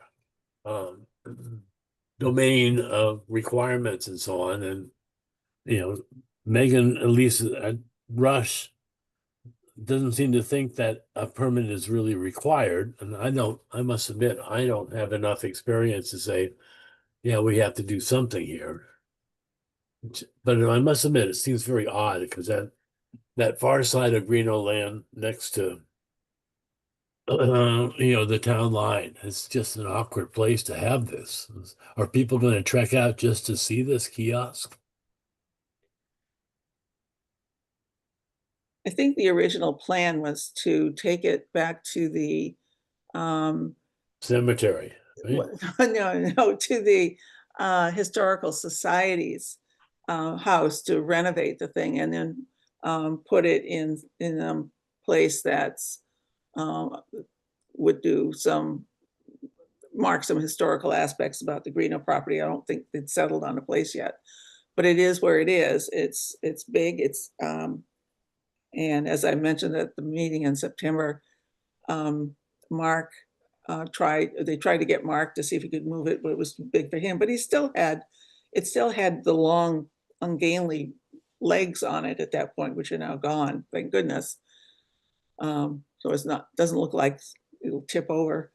But my concern is it's just there. It was stuck there. And once it's there, and especially when they build on to the sides, it's not going to go anywhere. So it's a good idea to make sure this is where you want it, because it's not going anywhere after they're done with it. And it's in jurisdictional areas. It's probably about 30 feet from the edge of the pond. And the flood, land subject to flooding is, it's well within the land subject to flooding. I didn't measure the distance on the So plan. who's going to make the decision of where to put this thing? It's the Conservation Commission's decision. It's I thought it was the It's your land. historical. Isn't the historical commission part of this? I see Phil Drew's name on here. Yeah. So yeah, who is the proponent, and should the commission even vote if we want this thing on our land? I mean, have we even discussed it? Nope. That's what. Yeah, so I would say, oh, sorry, excuse me. No, go ahead. I was just gonna say it's kind of two separate issues. So one issue is, do you think the Wetland Protection Act applies because it's in borderland subject to flooding? So that's something you have to discuss separately. And then separate to that, because you're the owners of the land, as owners of the land, do you want this on your land, aside from if there's wetlands or not? So it's kind of two different parts. So I would just be careful about mixing those together. Yeah. I think to Brian's point, maybe there's an analysis that could be done pre-existing how much impervious was in the resource area versus now. So if there's a net decrease, then leaving it as is should be an improvement and it wouldn't need permitting. But if there was, to Sylvia's comment, maybe this is considered new structure in the resource area that wasn't there, then technically there should be an analysis of, is there any flood storage being displaced? And if so, it should be, you'd need compensatory flood storage. And there's one more thing, it's in rare species habitat. Well, the disturbed nature of the habitat isn't a concern, right. but do we have on file sufficient plans and topographic information to do that analysis of where the resource area line was before the barn was taken down? We have a plan of land for that was done for the barn restoration, I mean, removal. Was it with the notice of intent for that? So I guess, not to dump this on Megan, but maybe one of the commissioners could do this analysis, but would just gather the plans to at least consider that. And then that may affect what our decision is. Do we even want it? If it turns out it would require, an RDA at least or something. Maybe it's not worth it, but.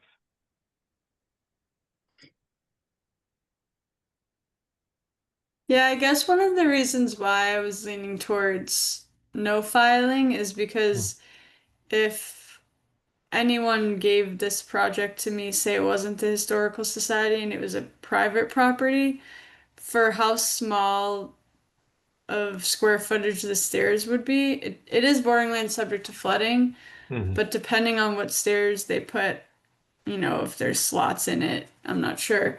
The filing I'd probably have them do anyways would be an RDA just to review it. I don't believe I would have someone file a notice of intent for something this small.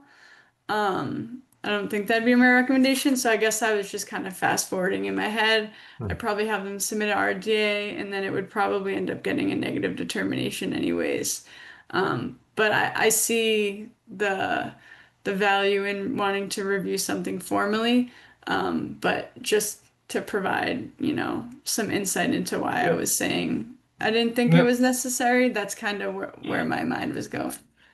I agree. And another way to look at it is maybe we take part B first. Does the commission even want to consider this being here?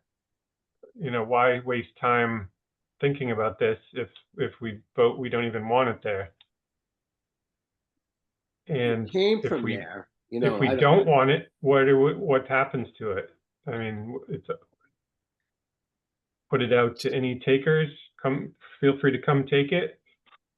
So, Brian, I have a question. So, did LSC already, like in the past or more recently, because I don't know how long this has been here, has LSC had discussion on approving of this location at their meetings, or has that not been talked about with We them only either? had approval of the the document you've seen Okay. with the steps.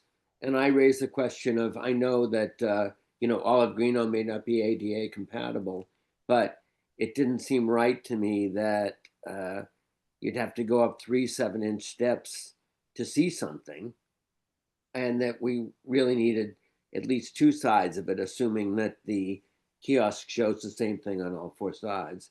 Then we needed 2 sides that were perhaps ramped, whatever, so people could access it. I've also heard from, God, I can't remember, somebody in the last few days, maybe it was Steve Tobin, that the base, so if you're looking at that picture, the bottom of the kiosk screen itself, I think he or somebody else said, was sort of at their eye level, and they're a lot taller than I am.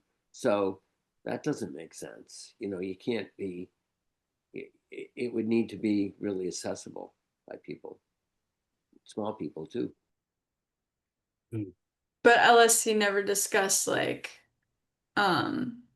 actual location of the kiosk and wanting to have it on the land. Because that's not in our purview.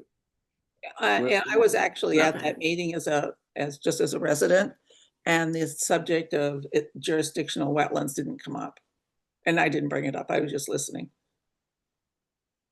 So Megan, LSC is only able to, our job is to help maintain the town lands, conservation lands. We're not the conscom. We can't talk about NOIs and RDAs. So. Yeah, no, I didn't mean relative to wetlands. I just meant relative to wanting to even have it on land that conservation manages. We didn't discuss that. It was brought to us, and apparently it's at least 1,200 pounds, and it's difficult to move, and isn't gonna go somewhere else, so they want to leave it there. That's what we faced. But do you want them to leave it there is the issue. Could I add something? Sure. Steve Tobin from the Trails Committee. I strongly suggest that you move this somewhere else to a defensible position. The same thing that happened to the barn is going to happen to this kiosk. It's going to be destroyed by vandals. This is the only area in conservation land in Carlisle where we have a vandalism problem, and it's been going on for decades. So I imagine it's going to keep going on. Once the dam was rebuilt, they started putting in graffiti on the bridges, and there is some graffiti on this thing already. So I think, you know, if we want this to be something nice for people to look at, move it out to the parking lot on Maple Street or someplace where it's not going to be destroyed. Thank you. Can put it at the Rotary. I guess my question is, why did we save this? Because we thought it was cool? I don't think we did save it. I think there was meaning we, as far as the Conservation Commission, Right. was a move when the barn was demolished to recycle as much as possible. And the Historical Society was interested in this part Okay. of it and making use of it, which was in some respects a good idea. It's been there's not many buildings with a big cupola in town, and it was sort of a landmark on that barn, but the barn's gone. And well, I mean, you know, I would think you would put it somewhere in town center and make it sort of an information, maybe behind the parking lot there to the left of Ferns. I don't know. I just, well, then you'd have to go to the Historical Commission and get a permit. well, sounds like, you know, they didn't protest saving it, at least not so far. Well, that's a different outfit. The Historical Commission deals with permitting what goes on in the middle of the historical district in the center of town. Historical Right. No, I Society understand. is an Okay. organization. And it was this society that wanted to, and they do great work. They wanted to save this as a Mhm. historical feature of Carlisle, but it isn't part of the historical commission. Okay. Did we lose Dan? Dan was flashing something here that I missed. Yes, I think he had to leave. Okay. Yeah. Do you want another site visit? I mean, I've seen it, and Megan has seen it. Anybody I've else seen it, and I think taking a trip? Dan. I've seen it a few times. Could I make another comment that the Heald House might be a good place for a historical artifact like this? I'm A thinking, lot less graffiti, right? Yeah. yeah. Good idea. Who manages the field house area? well, it's the historical societies, right? Yeah. Well, I'm sorry. When you say field house area, are we talking No, Heald. Field. what? You meant Heald House, right? No? Yes. The name. Oh, okay. H-E-A-L-D. Sorry. On Lowell Street, I have a Concord Street, sorry. quick little note about that. As I understood it, I was somewhat involved in the Greeno Barn demo work. The intent was to take this to the Historical Society's place at the Hill House, but for some reason at the last minute they didn't. I think it might have been the logistics of actually getting it there in one piece and under power lines or something like that. I think it was too high to get on the back of a truck under the power lines, which is why they left it there, I think. I'm not certain about that, but the plan was to take it to the Hill House originally. I would think you could lay this on its side and put it on a flatbed. You can't because of the slates. Take How the tall lights is off it? and put it back on. How tall is it total? I mean, can it go on a a lower trailer to transport? Well, Do we know how tall it is? It was probably in that 12 feet high or drawing. something? The drawing may have had. It doesn't have it on well, here. But now it's been cut down, right? it's to scale supposedly. So this is the window opening is 4 feet. So that's going to be 12 feet or more. It's big. It's at least 12 feet. Yeah, or yeah, I maybe agree. more, yeah. So my question is, if this is on conservation land, wouldn't the Conservation Commission have to be the ones to pay to remove it, or you know what I mean? Like, isn't it kind of our responsibility at the end of the day? I'm just not sure how logistically. I don't know how much it would cost to move it, or maybe I know Sylvia had mentioned Mark Duffy had tried to move it before. I'm just thinking logistically about. I've just heard it's really heavy. So I'm just thinking about the logistics of it all. But it seems like that should have been part of that whole process of the barn demo of Yep. what to do with the kiosk. And, you know, if you're tearing down a barn and you have a key and you have a cupola and it has to go to Concord Street, that should have been part of the bid and the process and whatever we had to do. So I'm not sure how this got abandoned or left behind. I It's wonder. as big and heavy. I guess. No, I was involved in getting Mark to go out there to move it. And he seemed eager to do that. And he went out there and he got back and said, you know, he couldn't do it. And of course, at that point, he had the very long legs on it as well. So, I mean, it was never a discussion to keep it there or to keep it on the property right there. So do we need to get quotes to move it to some other location? First, decide whether you want it. You know, maybe you can move it, by the way, on a trailer, but on its side, if you prop something up underneath the roof line, you know, so it's on a ramp essentially, not resting on its poor little tile shingles, you know, slate shingles. Maybe it needs like a flatbed that you use to take a car to an auto. Yeah, but it needs, you know, some support.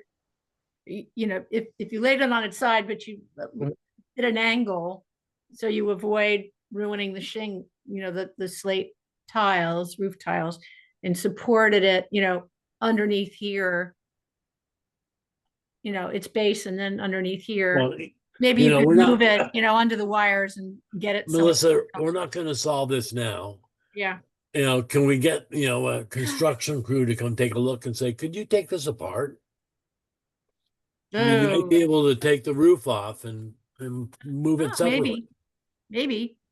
So, but I'm not qualified to make that decision. You could also ask around and see if any other town or social organization could use it. Well, it sounded like, you know, putting it at the Heald House is not a bad idea. You know, somebody thought of that. But is it the historical commission or society or whatever? And it's the society that owns that house. And that's where they were planning to take it to renovate it. Okay. They have, to my knowledge, there was no decision yet exactly where to put it when it was renovated. Well, would they like to share the cost of getting it to the Heald House? You have to ask them. Yeah, well, that's what I'm thinking. I think the historical society considers this theirs. Even though it's on the Greenall land, I think they consider it's theirs. Okay. Yeah, so I was just gonna say it's too bad that someone's not here, because I'm not sure how productive the discussion is to have without someone from the Historical Society here. Good point. To represent them, unless the commission, you know, took a strong standpoint and everyone voted we don't want it here, and then I could relay that to them. And No, but let's not if do it's that. kind of, we're still discussing it, I don't know if it's very productive to not have the other side present. It's something I can do at a future meeting, or I can organize offline with, I don't know, maybe I'm George trying to or call him right whoever. now. Yeah, I Let me think call it sounds Phil like right maybe now. a separate meeting with a couple of us and a couple of the historical society just to get together and say, what do you think? And what do you think? And see if there's a mutually compatible solution that both organizations would be interested in doing. Mm-hmm. So I don't even know who's in the historical society. So sorry, Phil Drew can join us. It's just going to take him a minute, okay? Okay. He's Okay. connect right now. Terrific. So is he he's part of the society? He's the Okay. president, yes. He's the president. Okay. Seems to me that it could serve its use as a kiosk better if it were settled down closer to ground level. I mean, I know at Greeno that's a challenge because of the water, but flooding potential. But raising it up doesn't make it easier for people to look at whatever the displays are. I also think Steve is absolutely right. It's going to be covered with graffiti. Yep, we had terrible trouble with that with the barn. Yeah, and as he points out, we already have graffiti on this. And it wasn't always nice graffiti. I didn't do it.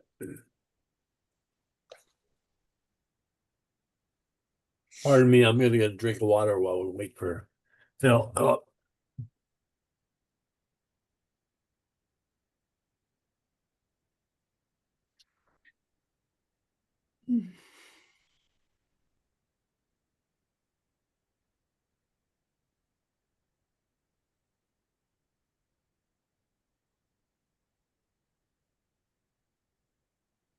Okay, so he's going to try to join the meeting. He offered to drive up to town hall and join us, but that's not going to work, right? Because it's Zoom. So I'm going to send him the meeting ID, and hopefully he can just join us. But maybe we want to go on to something else like beavers and go back to him. Not to run your meeting, George. But give me a minute to send him this, okay?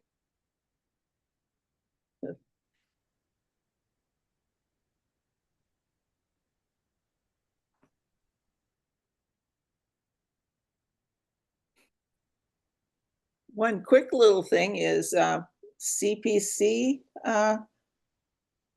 liaison. George? I think he left to get a sip of water.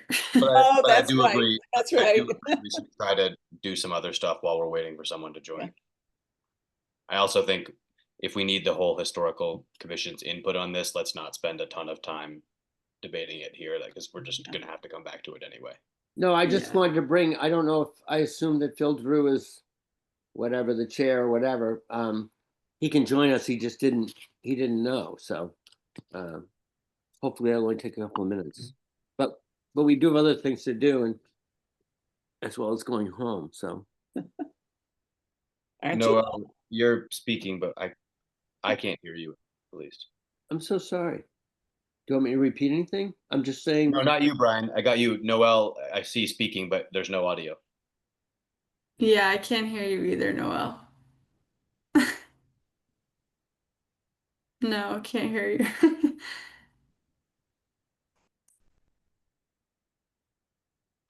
Maybe put it, maybe you can type in the chat.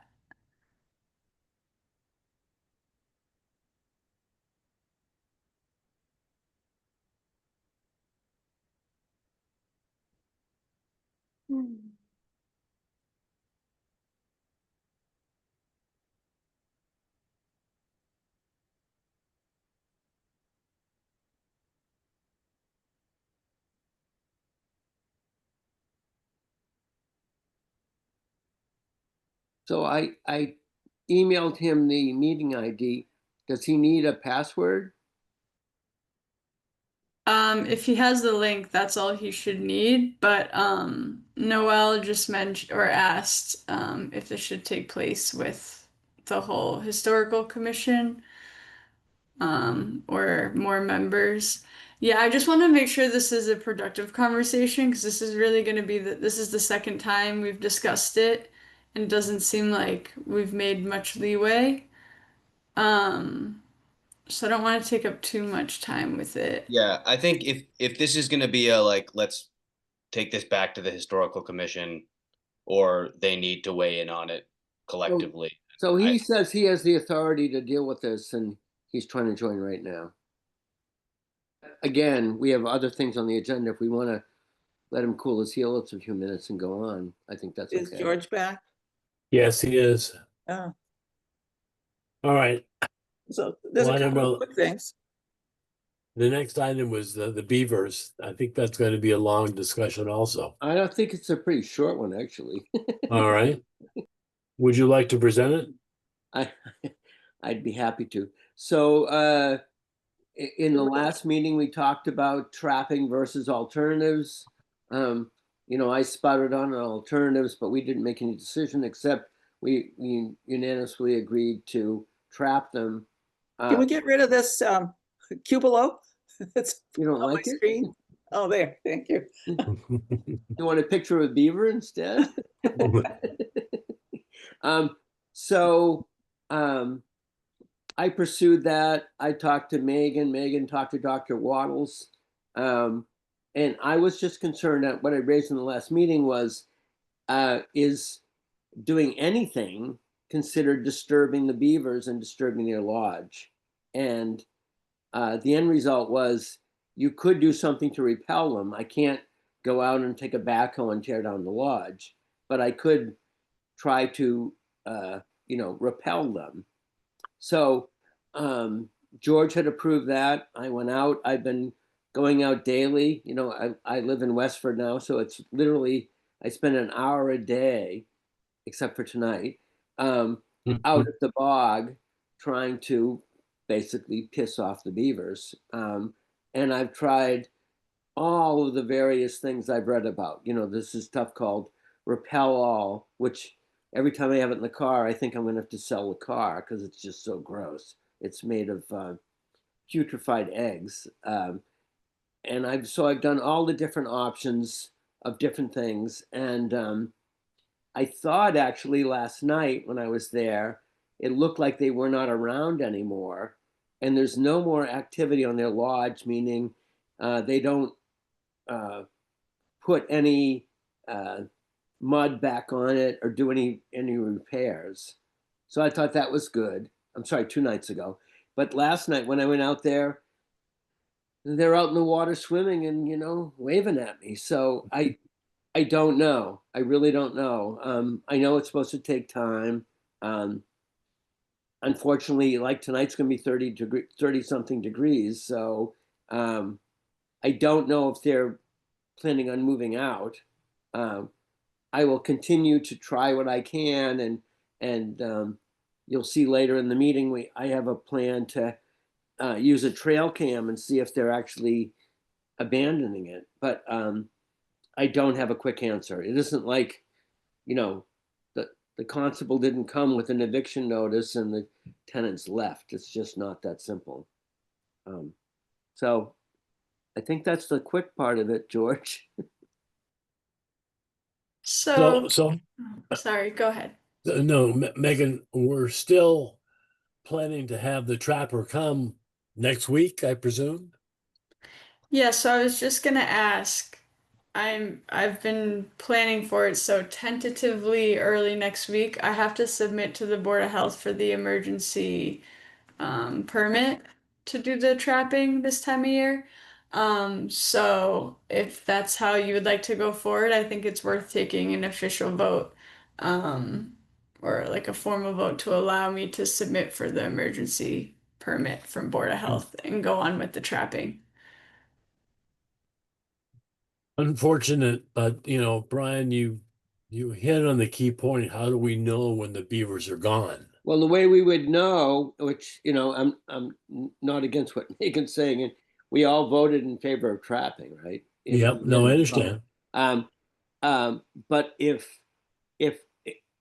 I could get a land use permit to put up a trail cam which is on a stump across from it, we may, and and maybe a week's enough time, we may be able to determine if they're leaving, but they may not be leaving. And not to be beaver critical, but beavers this time of year make a cache or a pantry outside Right. of their. There's no pantry. There's nothing.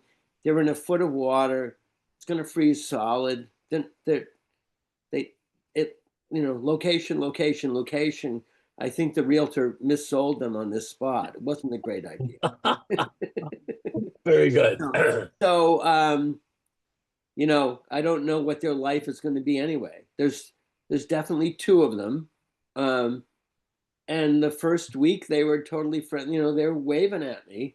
Now that at least they're slapping their tails, but I'm not sure I can make them, my confidence interval has gone down. Yeah. And I've done things like prep a pound of garlic, crush it lightly, mix it with cayenne, put it down their vent hole. I'm doing all the possible things I've read about, but I'm just not sure I can be successful.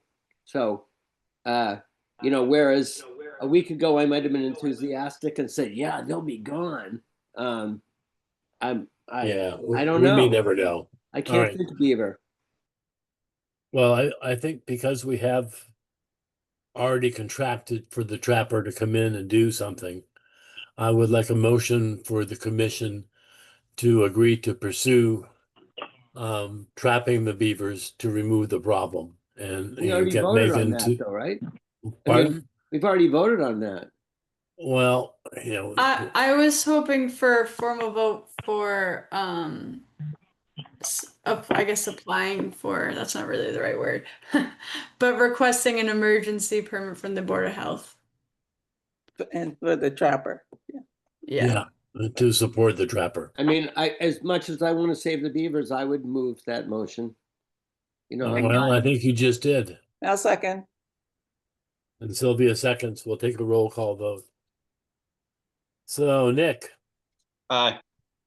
Brian. Sadly, aye. Yeah, sad. Melissa. Sadly, I too. Yeah, I understand. Sylvia. Sadly, aye. But and the chair votes aye. The motion passes to request an emergency permit from the select board. I'm sorry, George. Did you say sadly or you're not sad? Well, I like beavers. No, he didn't say it. He's not. Sorry. There's also a emergency cert from the Board of Health, but in order to remove the lodge itself, there needs to be an emergency cert under the wetlands. But before he removes the lodge, we got to get in touch with Dr. Waddles and prove to him that he got the beavers, and then he'll give the the permission to remove the lodge. So George, can I ask another question? Should I? Sure. I'm happy to continue until the trapper shows up. Should I continue to attempt? Yeah. Well, yeah, why not? No, because then what? You'll never know whether they're really gone or not. That's what bothers me. Well, that's why later in this meeting I have a land use permit for a camp. Even that may not be enough. Yeah. Okay. And where is it going to go? This time of year, on a stump across the little bit of water, towards Chelmsford. No, I think they're going to hop on just down the road against the dam, and as long that was one of my questions that I put in an email but never sent, saying where are they going to go? Yeah, they can go to got your to get house. out of some other beaver's territory. It shows that spot, very poor choice. So then it goes downstream into somebody else's territory. So moving forward with all this, because Megan had asked, is this the lodge from 2 years ago, which it's not. No, it's not. We're going to have to be more diligent to watch the, newly improved dam to make sure that somebody isn't starting to build this. I mean, certainly if I'd seen 3 sticks go together and I thought there was going to be a lodge in whatever, July, I might have kicked them aside, but I think we're going to be more diligent to make sure that they don't establish. So we Well, don't the have- new, the, when we make the repairs in phase one to the dam, we're laying the turf reinforcement mat down and they don't like chewing on it. It ruins the enamel in their teeth, so they stop. So from a burrowing perspective, that should do it.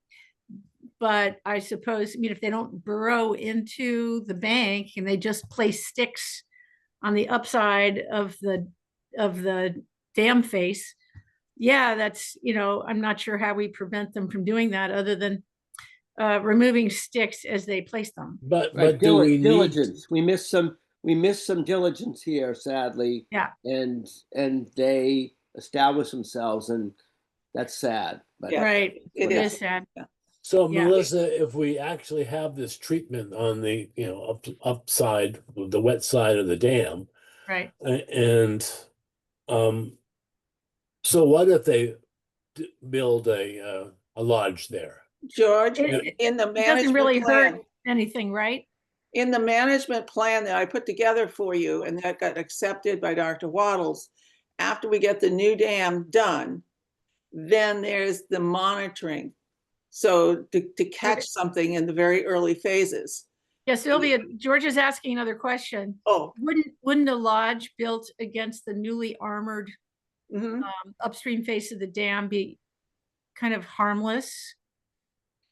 I suspect as far as the Office of Dam Safety goes, any lodge there at all would not be a good idea, but Well, why? How would it catch undermine? it before it builds it. No. My point is, why would a lodge on an armored dam do any damage to the dam? Cause a problem, right? Yeah, what's the big deal? I It's just think a it's bunch of just the sticks right law. there. You can't have, we can't have a lodge on a certified dam. And who knows how clever they are to, dig through that supposedly impenetrable material Or and around it. and Yeah. Swiss cheese the Well, Swiss cheese the dam right. once again. So I'm all in favor of making sure they don't come back. Right. Just because who wants to go through this again? Right. This is my second round. That's enough. Too much beaver karma. All right. Yeah. All right. So I think, Megan, that we approved your emergency petition to the select board. It's Board of So Health. please Board of Health. proceed. Board of Health, rather. Yeah, sorry. Okay, What else? great. And You the need anything trapper. else? Well, not great, but I Yeah. can at least I can submit that to them next week and we can get the trapper out there, and like you all said, hopefully we don't have to do this again because it's not very fun. It's sad. I And agree. meanwhile, I'll keep at it. And not that I want to steal money out of the trapper's mouth, but if they're gone, that would be great. But I don't. We'd still have to prove I it. have no confidence. Even Yeah. when we found a dead one, we still had to prove that the lodge wasn't being maintained. Well, that's why I Mm. wanted to do the trail cam. Well, how did they prove that it wasn't being maintained, Sylvia? I monitored it, took pictures, and it began to sink. The dome started to sink in on itself. Okay. And All right. that's Actually, George, is starting to happen now. They're not maintaining it, but I don't know. I think they're still sleeping in it. Yeah. So, Okay. we may be mid-process, but they're not. I can't say they're gone.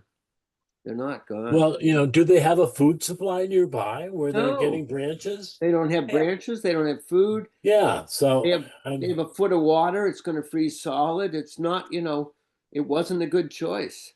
Yeah. But yeah. Okay. All right. I'll make All bad right, I think choices. we spent enough time on this topic, guys. And I see that Philip Drew has joined us.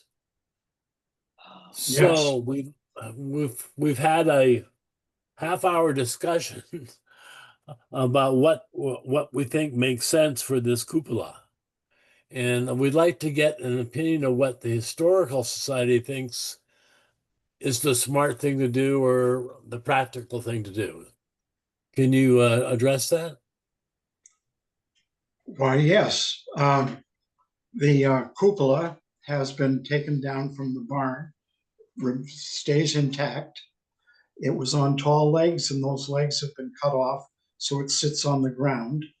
And we propose to leave it where it is now, and to refurbish it on the outside as necessary, to build a platform around it so that it's convenient for any passerby to read things on that will be placed in 4 windows, which will be the history of the cupola, the history of the land where the cupola is, from pre-colonial times, colonial times, more modern times, and other information about the site and the events that have taken place there. Understood. And we saw your drawing of the expected, 3 steps up or whatever Yes. to be around there. I guess the issue that we're struggling with is that this is a land subject to flooding, and therefore it's part of our purview. Does that make sense to maintain it there? At one point I thought they were going to move it to the Heald house. And I gather moving things are difficult because it's so Very heavy. difficult. Yes. I don't know how hard we looked at maybe moving it. Could we disassemble the roof from the rest and then reassemble it later on? I don't even know. Mm-hmm. Well, it's a floodplain, as you say. I don't know what's the history of the flooding. Is it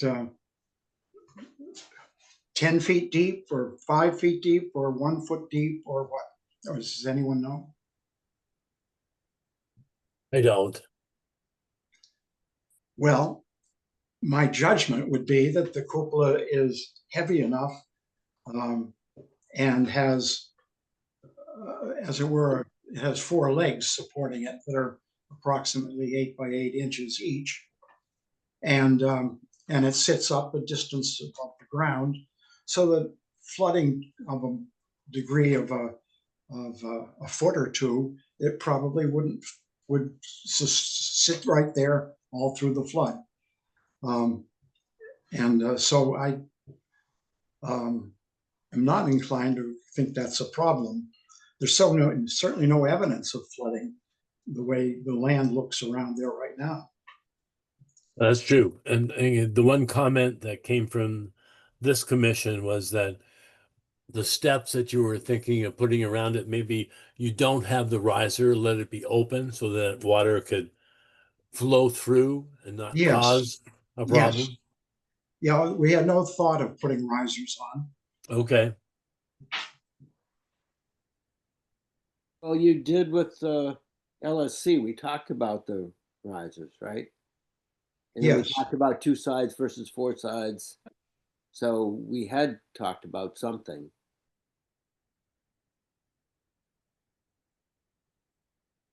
Are you asking me a question? I think so.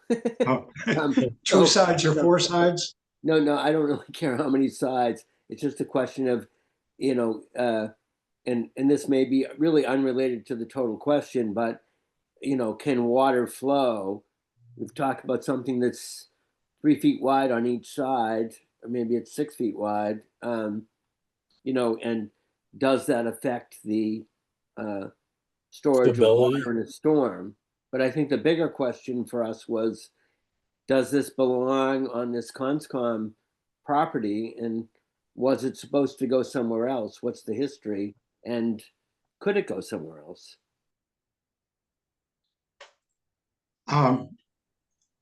Let's see.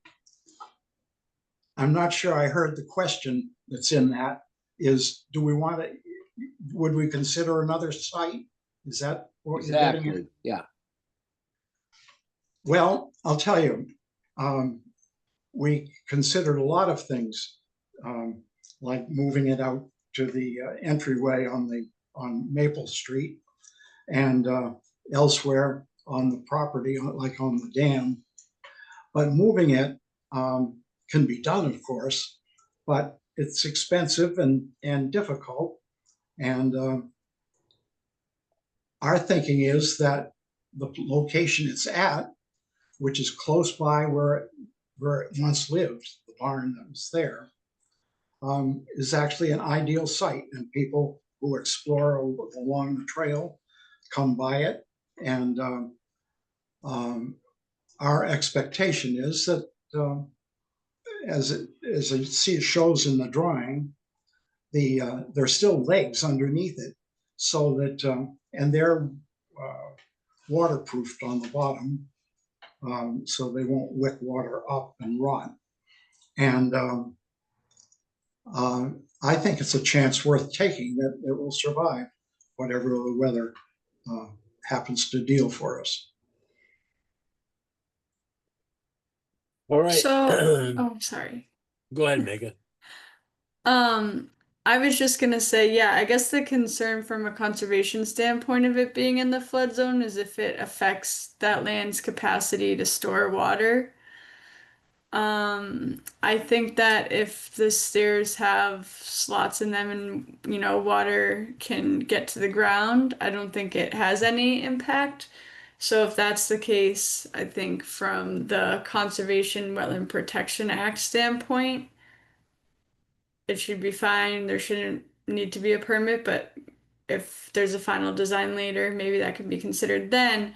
But then separately, I think the commission is just considering completely separately if they want the kiosk slash cupola on Greeno land. And so I guess knowing the historical society's preference, it sounds like the preference for you all is to keep it where it's at. And I'm not really sure if the Conservation Commission has a preference yet, but it seems like, maybe if it's possible to have it somewhere else, they'd be interested in trying to do that. But of course, figuring out the logistics is hard. So sorry, just trying to summarize what we've been talking about before you came in and trying to bridge that gap. Thank you. Mm-hmm.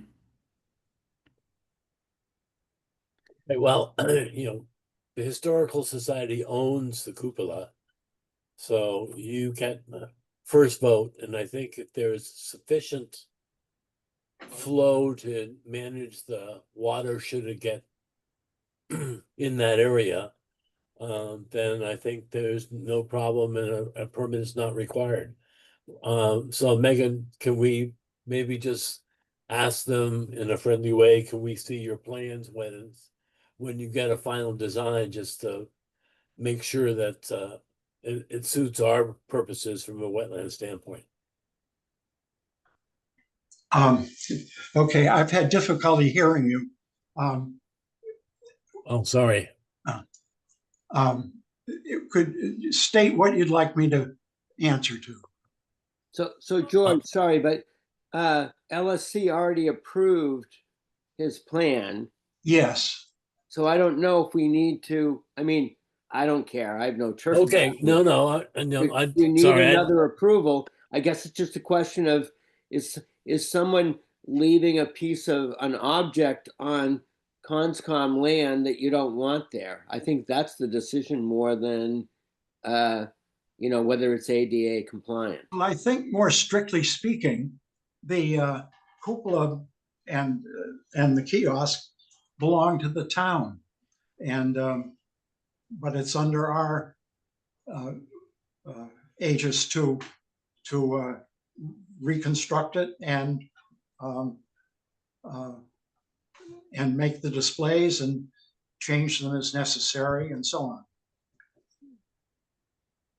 So I think, Megan, we'll go back to your original suggestion, which is that basically we don't think that a permit is required from the Conservation Commission, and we'll let the Historical Society proceed. That makes sense? Makes sense to me. I think Megan, there you are. But have you decided whether or not the commission wants it there? Well, personally, I'm agnostic. I like the idea of highlighting the history of the Greeno land and that there was a big barn here. And if the display areas are, well thought out and people are curious, then I think that's a good idea. So should we just take a vote to do that, just to get that, so it never comes up again? I think so. Can we get rid of the cupola on the? Oh my gosh. Yeah. Stop sharing. No, I'm at the one on the screen. All gone. Oh, yeah. So I would make a motion that the conscom accepts the physical structure of the cupola on the Greeno property, on the non-impervious space it's currently located, I guess in perpetuity, right? Unless we decide otherwise. Mhm. I like that. Can I get a second? Maybe not. I don't know. Come on, Nick, you got to second something tonight. I've been seconding things all night. Oh, George. I know you have. Sorry. Need more discussion? I mean, I'm not trying to push something. I'm just trying to help get the meeting going, and it's already, 9:30. Or 40. Well, So can I get Steve has his hand up. who? He can't vote. Yeah, true. So I need another commissioner to second the motion that Brian put forward. Well, there might not be anyone that wants to. Well, that may not be, and if that's the case. It looks like, yeah, Steve has his hand up. I don't know if he has something to say. He's not a commissioner, but happy to hear. True. I just wanted to make Phil aware of how much vandalism has gone in that spot before. And basically we had to take the barn down because of the vandalism. And this new kiosk is going to be the new target. So I think whatever time and effort you put into building a beautiful kiosk is going to be wasted because the vandalism will be so bad. That's my input. Well, we've thought about vandalism, and depending how determined these vandals are, it can be made largely vandal proof, except for perhaps things like spray painting. But I don't know. I don't feel myself convinced that in the barn is a slightly different situation because it's a shelter and it's a place where people could go to drink or do drugs. And this isn't the same sort of thing. It's not a shelter, and it's just a landmark. And so one doesn't know what to predict about vandals, but I don't suppose that Billerica is vandalized more than, say, Carlisle is, and Carlisle has very little problem with vandalism. So I think the problem is graffiti. They're going to cover this thing with spray paint. After the barn was down, they went after the bridges. They've gone after our trail signs. There's some graffiti on the kiosk already. I just think it's indefensible. The police can't get over there. And I just think it's going to get destroyed. Thank you, Steve. So do you want me to withdraw my motion because it wasn't seconded? I'm sorry, say it again, please. I was asking George, do you want me to withdraw my motion as it doesn't have a second? Well, we can't move it forward without being seconded. Then I guess I withdraw my motion. I don't know if someone has a better motion to present. So I wonder if it's worth having, I don't know if at the next meeting all 7 commissioners will be here, but maybe it's worth trying to have more commissioners, and in the meantime, if there's any other information I can provide on the subject from now to then so that people can be informed and ready to vote on whether they want it at Greeno or not, then I think maybe that would be most productive so that we can give Historical Society at least a decision so they're not just, waiting around for us to decide. But like I said, if there's any information that anyone needs from past filings or past discussions, I'd be happy to find those materials so everyone can make an informed decision. There's an old saying called "not to decide is to decide." Well, do you think we need a motion to continue this to the October 23rd meeting?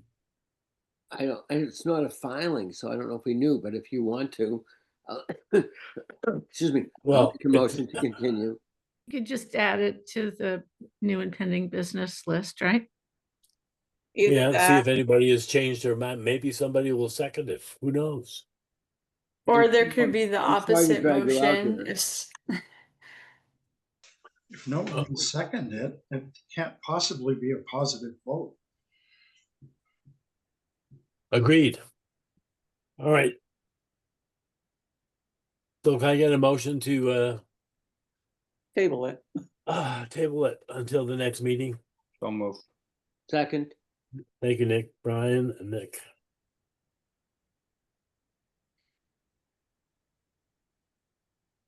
All right, next meeting.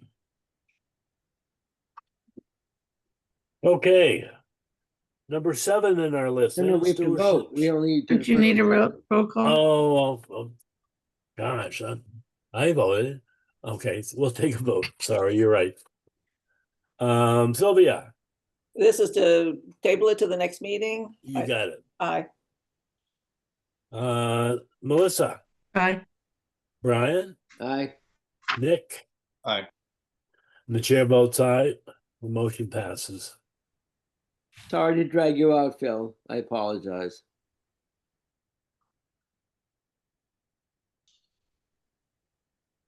So, Land Stewardship Committee updates.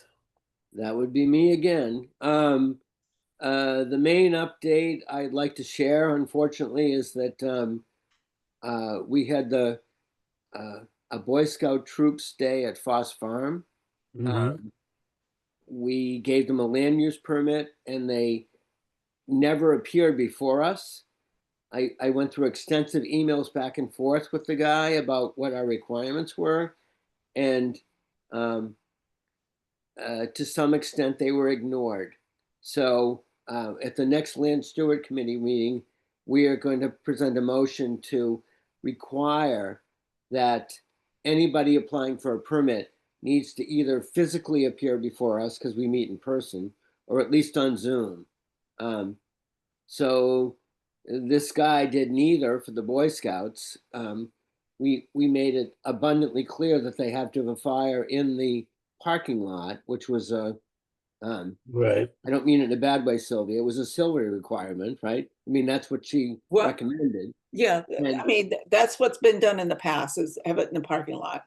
Well, how about in the middle of the field? That's what they did. Did they do that? Yeah, and I told them they couldn't. And actually, I met the other day with a client who was a fireman, and he said in 1947 it took 3 days to put out the fire at Foss Farm.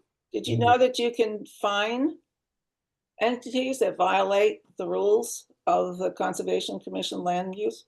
Well, that's part of another discussion, that apparently land stewards have no authority.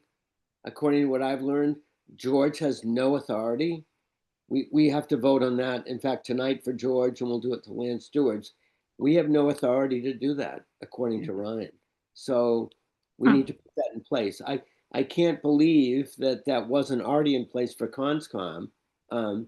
It certainly was when my years in Cohasset, but something is wrong that we. Conscom can fine. Pardon? Conscom can fine for violation of conservation land. Well, it's in the bylaws, not the wetlands bylaw, but the town bylaws. So Ryan's position was, and this comes up another vote a little bit later. Ryan's position was, George has no more authority than you do or I do to approve something, and it takes a vote of the commission.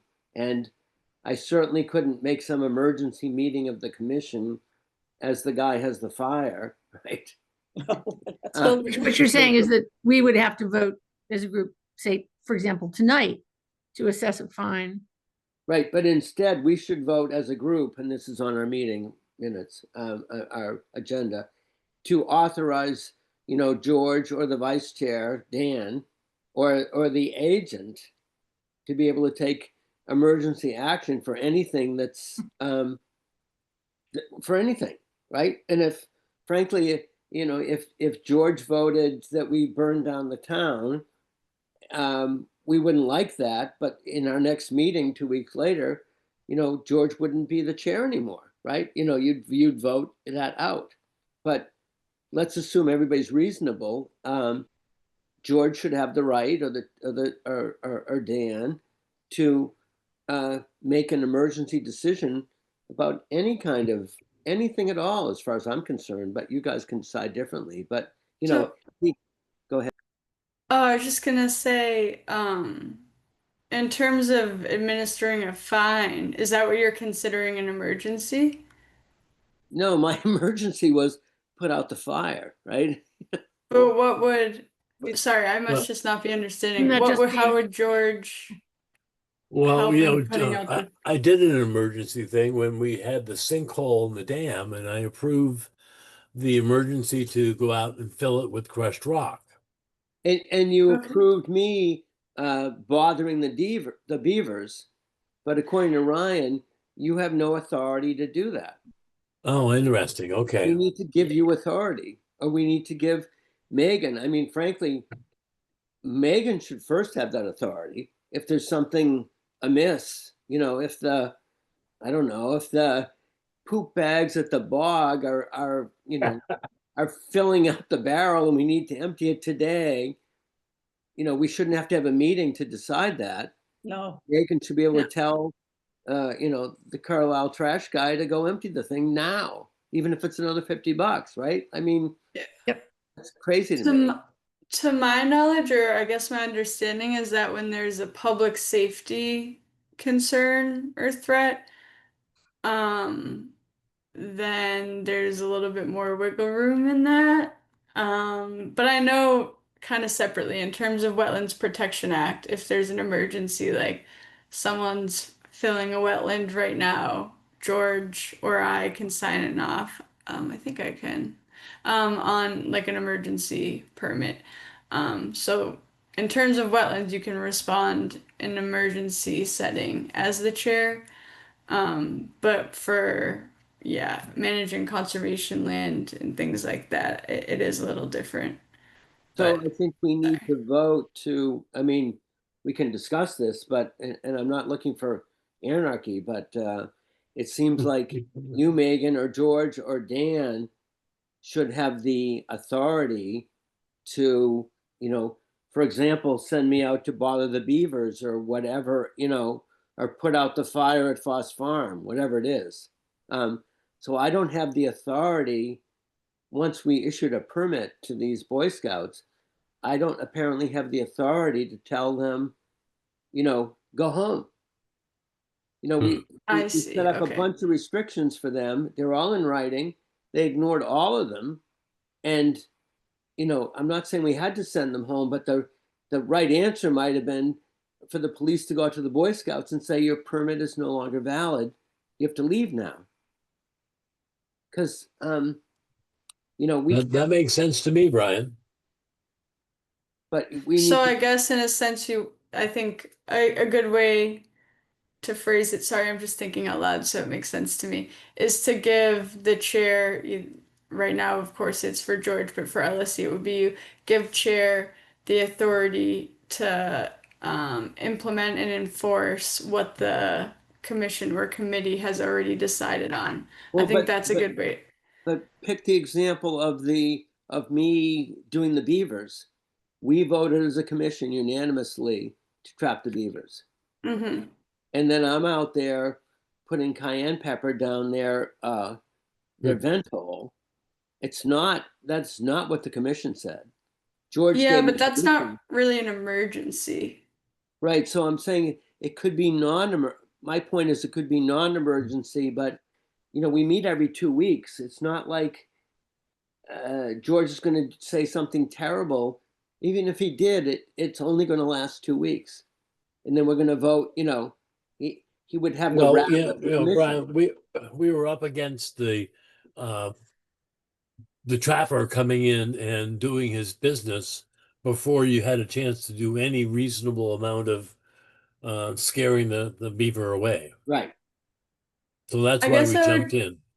I guess I would just caution, even for delegating authority to me, it's nothing against George, that if you're going to delegate authority and give more power, that it should have certain parameters, because I think if you just delegate that George can make decisions between meetings to, if someone asks to manage the land this way, then he can decide. I think it kind of you kind of lose the power of having a commission speak about things in a public setting. If you're giving authority for him to enforce things and implement things that the commission already voted on, then I think that's a great idea. And same for myself, because I also would feel like I would be put in an uncomfortable decision if I had all the power outside of a meeting and different commissioners asking if they can do this or that, and then I have to make the decision of whether or not I want to allow them to do that. I'd be more comfortable if that was in a public setting for everyone to vote on. So maybe we I need think to set a protocol, maybe not tonight, but make a protocol. And Sylvia obviously has the history, but I can't believe in the past that, if even if they're not in the wetland, if I'm out cutting down all the trees, clear cutting my property, that without a permit. without a permit, that in the past that the conscom didn't have some kind of authority to stop that. I stop plenty of tree cutting. I just walk up and say, you need a permit to do this. But did And you have the tree legal cutters, right? I mean, the tree cutters know, actually. And that's what's one of the frustrating things, is that the tree cutters often know that what they're doing needed a permit, but they're leaving it up to the property owner at times to tell them. Decide. Right. Yeah. And once the tree is gone, it's gone. Yeah, So so we may not need to decide this tonight, but I just want to express that we need to figure out something to give authority to the chair, co-chair, and our agent, so that it's clear, the commission has voted. So for example, what if, so Megan, what if it was an issue that we never voted on? I can't imagine what it is, but, something unique is happening in the town, was never presented to us. It's not you enforcing what the commission decided. It's something brand new. I don't know, Yeah, I air can think of balloon. an example actually, because this kind of just happened. So for the dam repair, Ryan and I have been working to get quotes and get the bidding documents together, and we got a quote from Stamsky McNary for them to help prepare these bidding documents, but we wanted to get the ball moving on that before we had the meeting tonight. So Ryan ended up signing off on it, but told me that for something like that, the select board gives him authority to sign off on. So that would be an example of delegating authority to me. I don't know what specific parameters you would set. I guess that's kind of an emergency situation because it's a dam repair. But that would be an example where you haven't all voted on it yet, but it's urgent and we can't wait until the next meeting. Right, but This that's would be sorry, go ahead. I would just think it'd be a good discussion for Megan to have with Ryan about just making sure we're teed up properly to be able to act when action is required without waiting for the next meeting.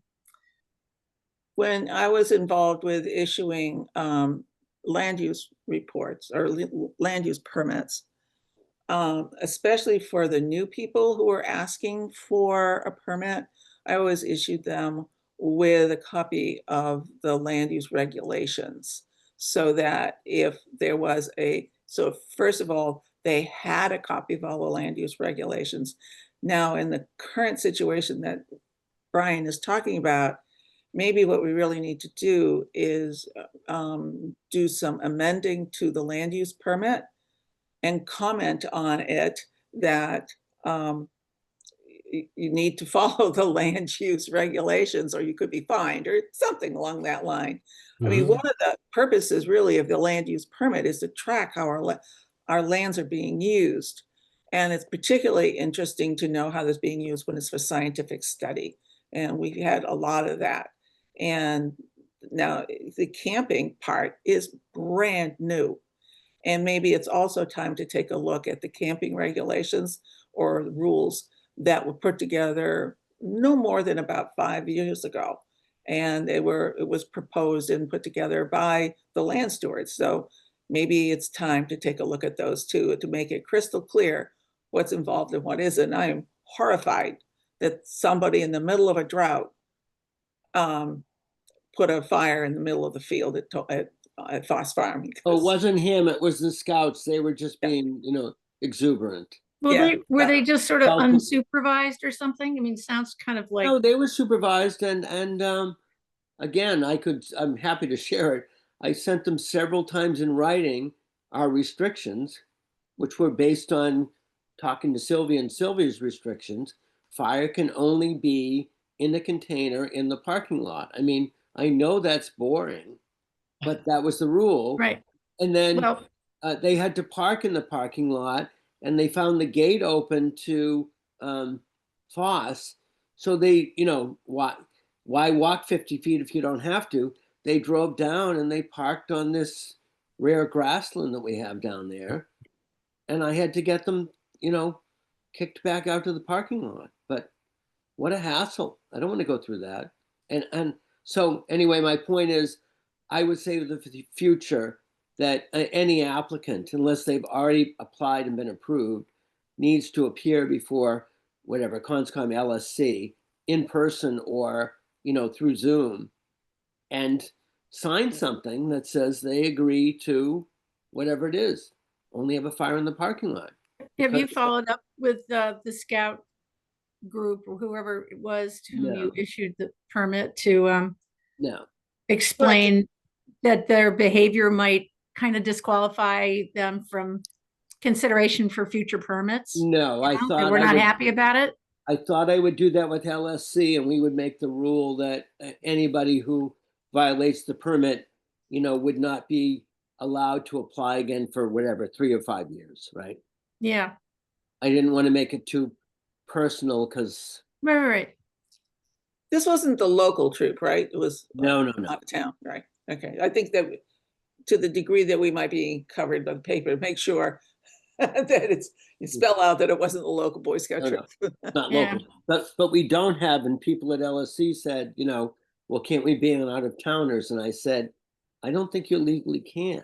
No, not at Foss. No. It's bought with state and local and federal money. Yeah, so you can't say you can't come here from town XYZ. No. But if you violate, I think we can. All right. And we can't be the only town, not only do we not allow it anyway, but we can't be the only town in Massachusetts that doesn't allow open burning during a drought. Well, mean, they come on. they got a permit from Brian Soros for a cooking fire. Yeah, that's Uh-huh. That's not what they marshmallows. did. So I spent my Saturday night last weekend, you know, at the police station, at the fire station, back and forth. It just Wow. we shouldn't have to go through all this, right? Did you get any marshmallows? No. No, too bad. I was just pointing out that the cooking fire includes just marshmallows. Yeah. Well, I think a bit Boy Scouts probably going to think cooking fire means campfire, over which you put skewers, right? Well, you know, Apparently it was a pretty was- big fire. But anyway, my point is only that in regard to this on the agenda item, that we'll address this as LSC, but I just wanted to make Conscom aware that Yeah. it was not appropriate. understood. Well, we appreciate you being on top of it because you're right. It could have caused a bigger problem.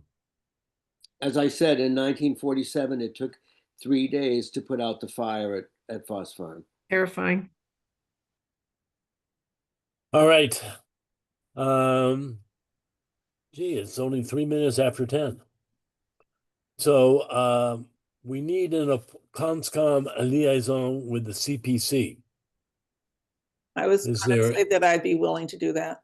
I was going to say, is there a volunteer? It sounds like Sylvia will do that. I presented before them in the past few years with grant applications, which I don't think we need a grant application this year that I'm aware of. But I sort of know how they work.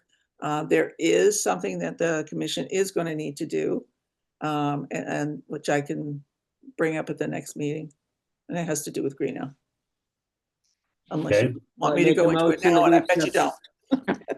I'd make a motion that we accept Sylvia as a liaison to the CPC. Second. Brian and Melissa. We'll take a vote. Brian, Aye. Melissa, Aye. Nick, Aye. Sylvia. Aye. I guess you can't vote. Sorry. Oh, I can. Oh, you can for yourself? Unless you don't want me to vote no. And the chair votes aye, the motion passes. Thank you very much for volunteering. So next item was this discussion of chair and conservation administrator authority. I think we've kind of had this already. Yeah, I don't can know. talk to Ryan, and maybe structure some more specific language around it and bring it back to you all when I think I have the right thing. And Okay. look That'd at be the great. general bylaw too. There's general bylaws cover fining for or regulations on conservation land. Okay. And Megan, it would be great if you could also do that under the auspices of LSC, so I know that, because at our next meeting, we'll present something, because Okay. not that I wanted to, eject the Boy Scouts at 7 o'clock at night, but I had no authority. Yeah. Who was I gonna go to? What was I gonna do? Mhm. So anyway. Understood. Okay, I'll look into that. So Brian, could the police have actually told them they can't do this and I'm get- sorry we're in a public hearing, but the person who applied for the permit is one of the heads of the military police. never mind. Okay. No, Thank I you. think that's a very pertinent piece of information for the public hearing. I do too, but I don't want to smear, but Not smearing. We were just telling sounds like a simple factual some- statement. some people may believe they're above the law because they are the law. And that shouldn't apply. Could be a president, maybe. Well, never mind. That's not good. Okay, all right, moving on. Sorry. Looks like we've only got one more item, land use permit request. So Foss Farm, Brian, are you all squared away as far as how So to I handle need this now? the I think people were very used to going to Sylvia and getting permits, sort of ad hoc. Mhm. The Carlisle Boy Scouts, just to be clear, want to have a fire in the parking lot. Right. And unfortunately, they want to have it on the night of the 14th, which is the night we have our next LSC meeting. So I can't approve it at LSC. So I thought LSC should go to its parent, to the Conscom, and get it approved here so that they can do it that night. So Well, everybody check your Here, I calendars. never gave out a permit on my own. It was always approved by Conscom. but you know what I mean? They Yeah, whatever. It's just we don't meet every 2 weeks. Right, yeah. So You're asking us to do the land steward's approval for you? correct, because I'm not going to create an emergency meeting of the land stewards for the Boy Scouts, right? Are we allowed to I'm do here that? tonight. So I'm asking you to usurp the authority of the land stewards. Can we As actually do property that? owners. Huh? I don't see why not, because it used to be, I don't It know. used to be Conscom's function. Yeah. I think we're still sorting all this out.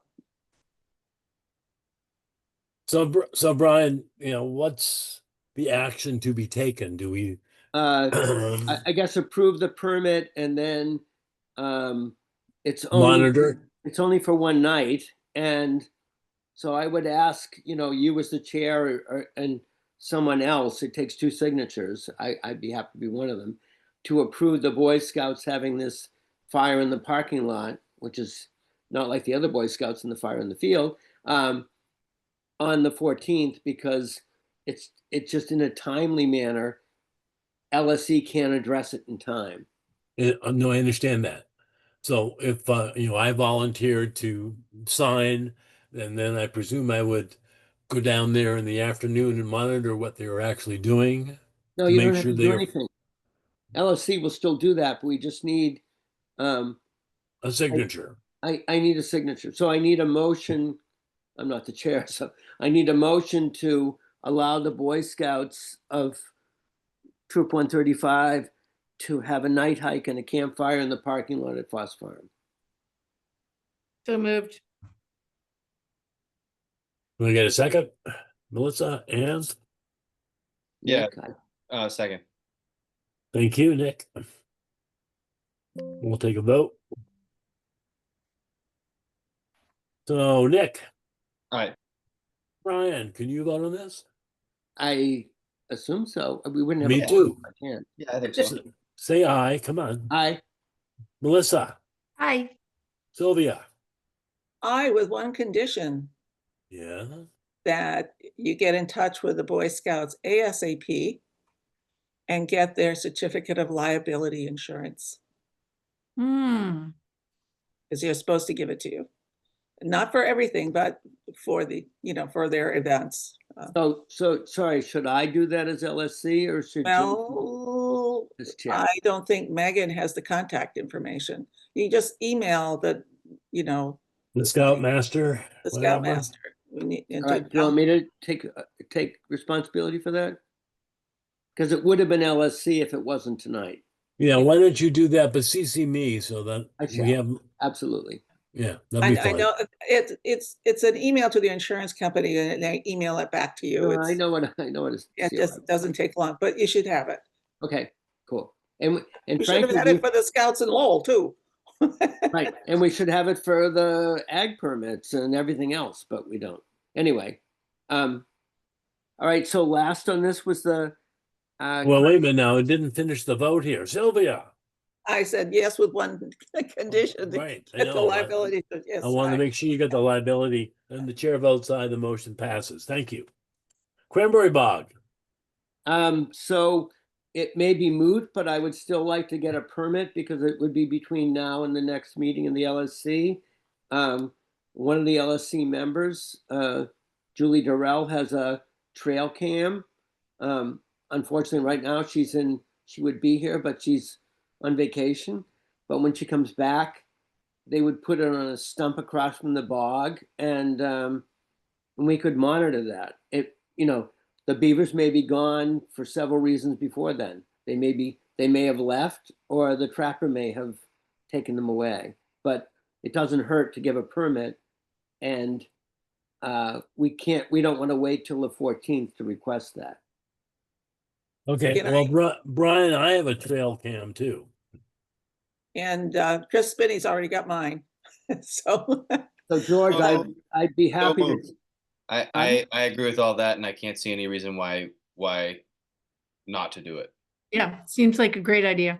Okay. All right. So So moved. George, the only Second. risk might be that somebody mucks across and steals it, but I don't think so. Well, it's been sitting in my At the desk risk for of- a couple of years. The only time I use it is when the woodchuck gets into my garden and I have to identify what it is. And then I can Okay. put a trap out. So I'll come find you tomorrow and borrow that. I know Julie said hers needed Wi-Fi, and there isn't a lot of Wi-Fi at the bog. No, this strictly records everything on a card. All right. And I'm sure it's going to need new batteries. I'll take care of that tomorrow. I am going to be going to work because I have several things I have to do there. If you want to, I can come on Saturday. Well, Saturday work, or I can put it between the screen door and the main front door, open it up, and there be. It's not going to rain or anything, and it's waterproof anyway. All right. Just And I'll realize leave you're the exposing manual. yourself in a public hearing. This could be dangerous. Thank you, George. Brian? You have to vote on this, right? Oh, what- Yeah, we do. Sylvia, I made a motion and Melissa seconded it. Okay, so we got Nick and Melissa. So we'll take a roll call vote to approve. And we'll start with Nick while you're there. Aye. Brian, aye. Melissa, Aye. Sylvia, Hi. and chair votes aye, the motion passes. Can I just say that considering this is the coming up on the Columbus Day weekend, it's around that time that Hart Pond starts releasing water, if there's any water in there. Not because this of the year. drought. And so we might be getting more water in the pond now. Also, evapotranspiration is probably beginning to shut down with the leaves turning. So we might be getting more water in the ponds soon. So we worked out the Hart Pond. Megan spoke, she can speak on her own, but she spoke to Chelmsford and they're going to delay the water, not because of the beavers, which the drought, but because of the need to work on the dam. Oh, okay. All right. Yeah, and I think they were happy to wait because they want to, I think because the weather's been so nice, they were happy to keep the water levels higher in the pond and use the pond for recreation while they had the water higher. So they actually managed to open the pond this year because it was closed for a long time. They said it was closed all summer and I think it opened in late August. So they kind of got they've been getting their fill, you know, in September because the weather's been freakily in the 80s every weekend. So it seemed like they didn't mind to wait till the beginning of November, but I'll keep in touch with them about it. All right. Can I get a motion to adjourn? I think that's Nick's fist. That's the adjourn fist. Oh, power to the, never mind. It is. I promise that was not in any way intentional or symbolic gesture. Can I get a second, please? Second. Okay. We'll take a roll call vote. Sylvia. Aye. Melissa. Aye. Ryan. Aye. Nick. Aye. And the chair votes aye. The motion passes. Thank you all. Thank you. Thank you, everyone. Good night. Good Good night. luck, Good night. Ryan. I found the manual to my camera, so you'll be all cool. set. I'll be there Yeah. to get it. I'll get new batteries. Thank you. Bye.